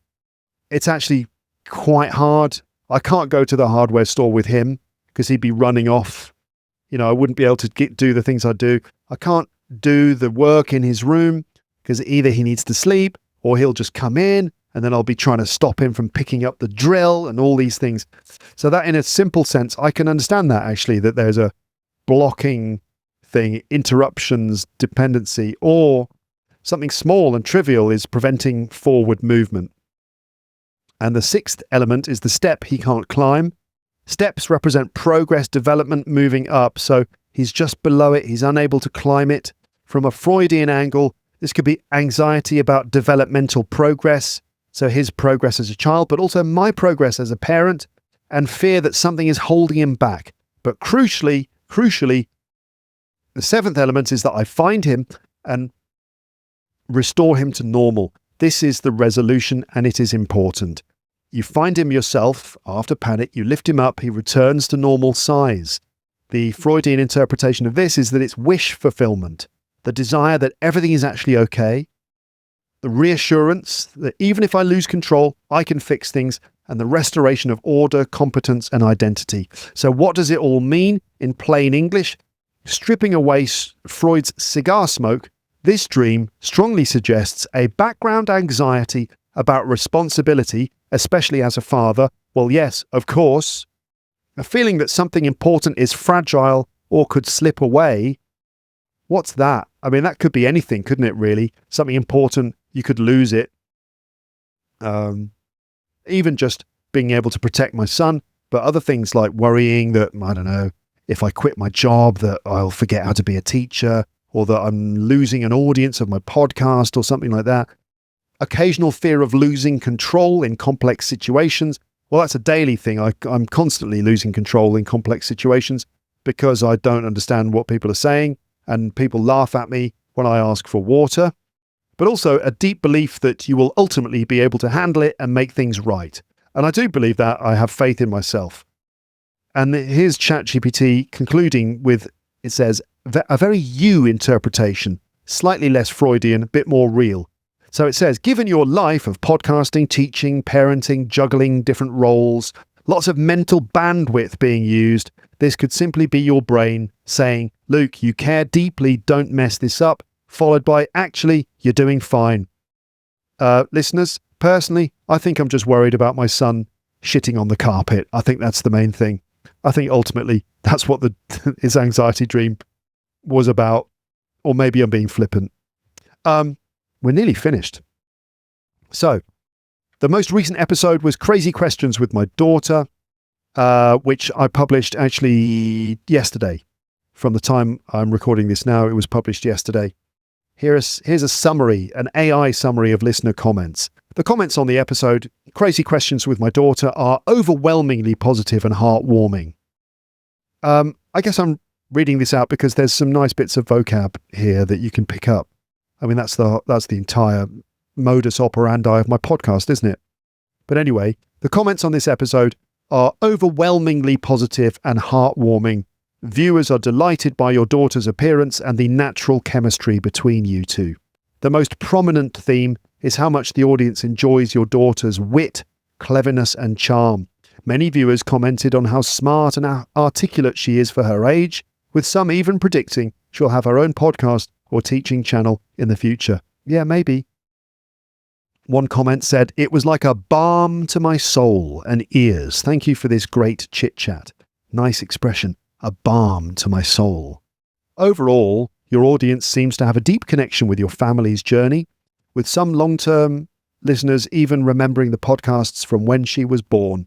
Many are asking for her to return for more episodes soon. She will do, but I'm glad that everyone liked that. And I agree, she's a natural. She's a natural podcaster. I wonder where she gets it from. So that's it in terms of responses to recent episodes. I've just got a few little other bits of business to attend to near the end of this episode, and then we will wrap up. Okay? So, I wanted to tell you about Hafid's podcast project. Hafid is a Lepster, and he started his own podcast. It's called BYE, Boost Your English, a C1 journey. So one of my listeners, Hafid, has started a podcast. Now, since he is visually impaired, he has some problems seeing clearly. I'm not sure he's completely blind. He's just visually impaired, which makes it very hard for him to see clearly.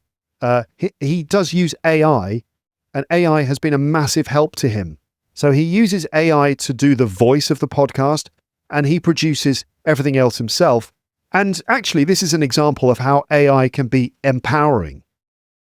He interviewed me on his podcast with the help of his AI assistant, Sonia, in one of his episodes. And I just wanted to let you know, you can listen to it if you want. BYE, Boost Your English. Okay,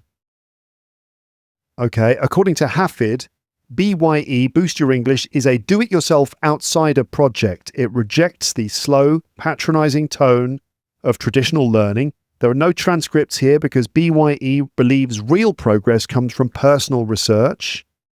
That's where you notice a word or phrase and you think, what's that? And you make the effort to go outside of your comfort zone and to research it yourself and learn it. And he thinks that's actually a more effective way of remembering words than just having them given to you without any effort. It's dense, intense, and uses AI as a high-quality production partner. If you're an intermediate or advanced learner ready to stop being spoon-fed, give it a listen. And Hafid said, if you'd like to include links in your description, here they are. So Apple Podcasts and Spotify, you can find it on them, or just do your usual search for BYE, Boost Your English, and you'll find it. And one of the episodes in there is with me. Let me tell you which one it is. Okay, so it's an episode from March the 26th. Special episode 06, Luke Thompson Takes the Mic. That's the name of the episode. I'm going to get a link for that, and I'll share that on the PDF. Okay, there's the link for that. Okay, so anyway, have a listen if you want. And another thing I'd like to share from a listener is a song written by Gustavo, and it's a song inspired by the Haiku episode. So Gustavo, one of my listeners, was inspired by the Haiku episode, specifically the lines about I write, erase, write again, and a poppy blooms. Remember that? It was a haiku by Katsushika Hokusai. I think it was Hokusai. Anyway, I write, erase, rewrite, erase again, and then a poppy blooms. About the writing process. And Gustavo was inspired by this. He wrote to me, "Dear Luke, after quite a while, I've finally reached the shore of this special project. It's been such a stimulating journey, right from the moment I first heard your episode on English haikus. What I'm sending you has no commercial intent. Its value is purely human. It represents the incredible opportunity I had to write, produce, and deliver a song driven solely by the desire to be creative. In fact, since this song, I've continued working on new themes and musical styles, using haikus as a bridge and recurring leitmotif, and in English. Thanks for the inspiration to take this leap, and many thanks to Marfus for the vital technical and musical support along the way. And last but not least, thanks for your listening and comments. Have a good morning, afternoon, evening, or night." Gustavo. He continued, he wrote another message after I said, "Okay, this is great." He said, "Thank you so much. I'm absolutely delighted that you enjoyed the track. I would be more than happy for you to play." The name of the song is Real/Haiku on your next Rambling episode. Since you asked for some context for the introduction, I'd love to share the specific spark for this song. It was actually your first Haiku episode that triggered, after all, grabbing my guitar and starting to write and sing the story around the haiku. The first image became the write erase bridge in the song and the foundation for my entire composition, working with my partner Marfus to produce the final musical arrangement and outcome as well. It was a true sea change for me. Nice phrase, as it was the first time I felt compelled to write and compose fully in English. Honestly, it felt almost natural because your podcast has become part of my daily life. My family, 3 girls, 2 boys, 5 kids, and a beloved wife, friends and I often share moments discussing the subjects and anecdotes you talk about on the show. So the song is really a tribute to that connection. Thanks again for the inspiration. Luke, all the best. Tave, aka Gustavo. So listeners, let's listen to it. And feel free to send me your songs, by the way, everyone, and other work which could be inspired by the podcast. Now, actually, we're not going to listen to it yet. We'll listen to it right at the end of the episode. But I'm going to read through the lyrics now, and then I'll just say a few more things. I'll end the episode, and then we will listen to Gustavo's song. So here are the lyrics. The lyrics go like this. You know, I think your timelines are the drop and the glacier, just praying in the silence, shouting yeah with the crowd. You're real. You're so real. I can see you dancing in the heart of carnival, staring into nothing after leaving all behind. You are real. You're so real. I write, erase again, and then a poppy blooms. And then I can hear you laughing in the middle of the street. And it's like you're blooming when the lights and shadows meet. You're so real. You are just real. It's a pretty beautiful love song, isn't it?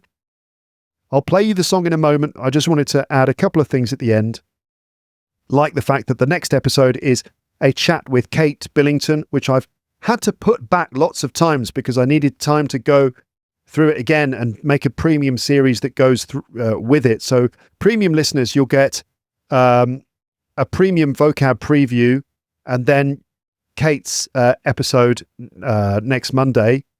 So that's next. And then, well, loads of other stuff in subsequent weeks. Some questions for you listeners at the end of this episode. I'd love it if you responded to any of these questions. So if you could request an episode, what would it be? If you could request an episode of this podcast, what would it be? What's your favourite moment in Luke's English podcast history? What's your favourite episode? Who is your favourite guest? Have you ever skipped an episode? If yes, which one? And then finally, here's a long poem to end this episode. This is called Rambleman Into the Ramblezone, the poem. Here it goes. Are you ready? Now you could read this out too. It would be good for your pronunciation to get the rhythm right. Here we go. We'll have the poem to sum up the episode and then we'll hear Gustavo's song at the end. So, in late early mid-spring, with blossom in bloom, Luke spoke into the mic like a bard in a room. This podcast, he cried, is for learners, you see, not baffled Americans shouting, why me?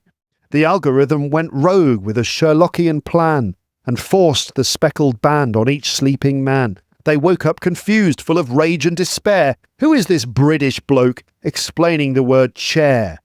But Luke said, calm down, there's method in this. My rambling is language acquisitional bliss. The intro's the episode, the point has been met. Here's a biro. There. Point. Don't forget. He praised all the Lepsters who listened for hours, through guests, jokes, grammar and linguistic showers.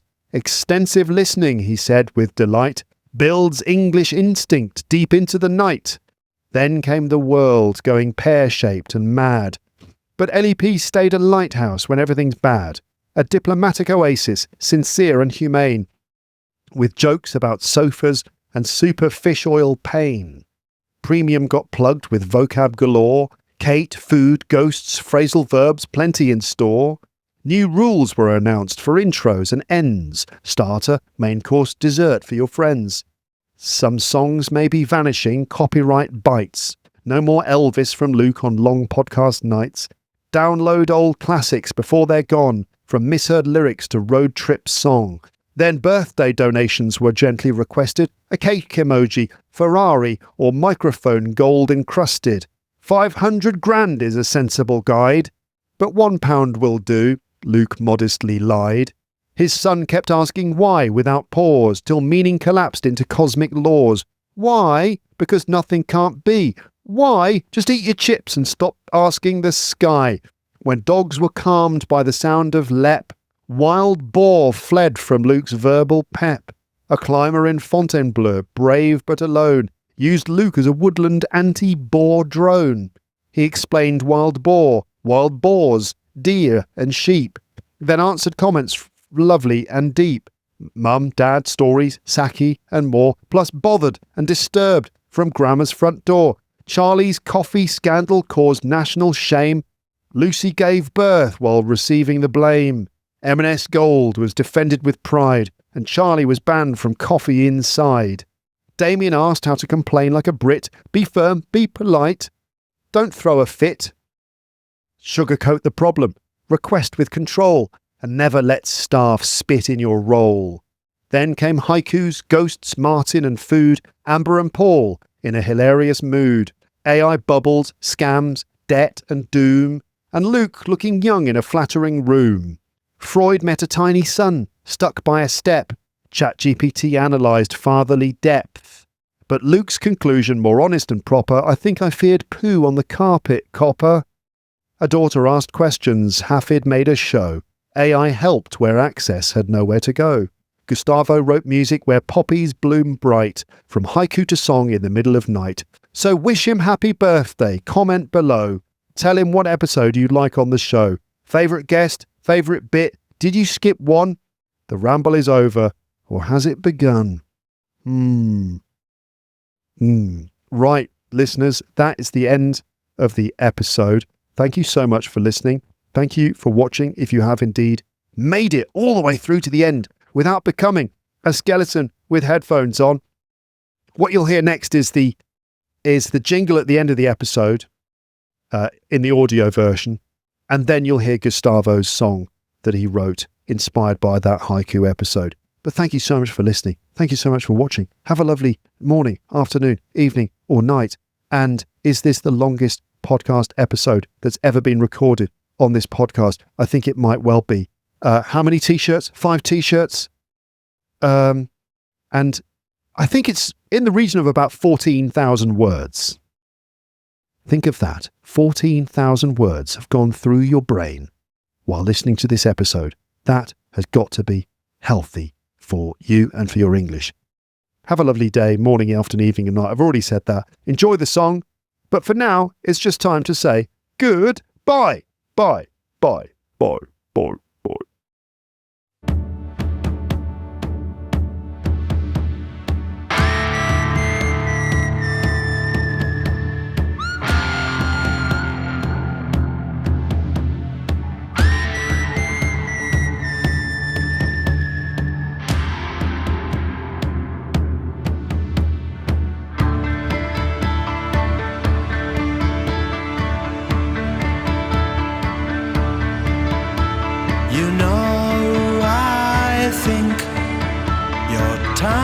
Timelines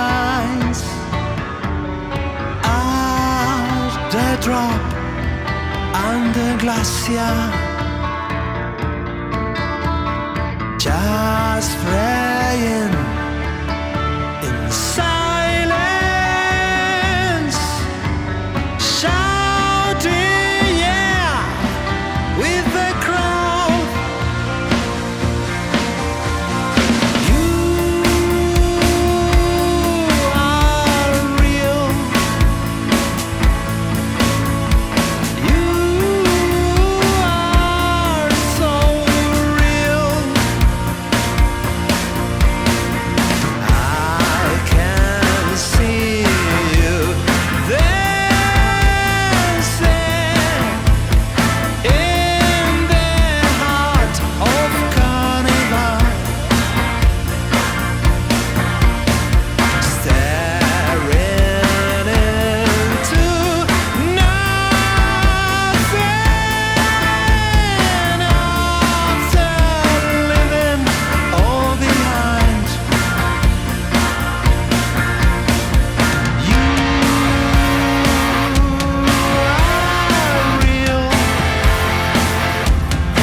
just real.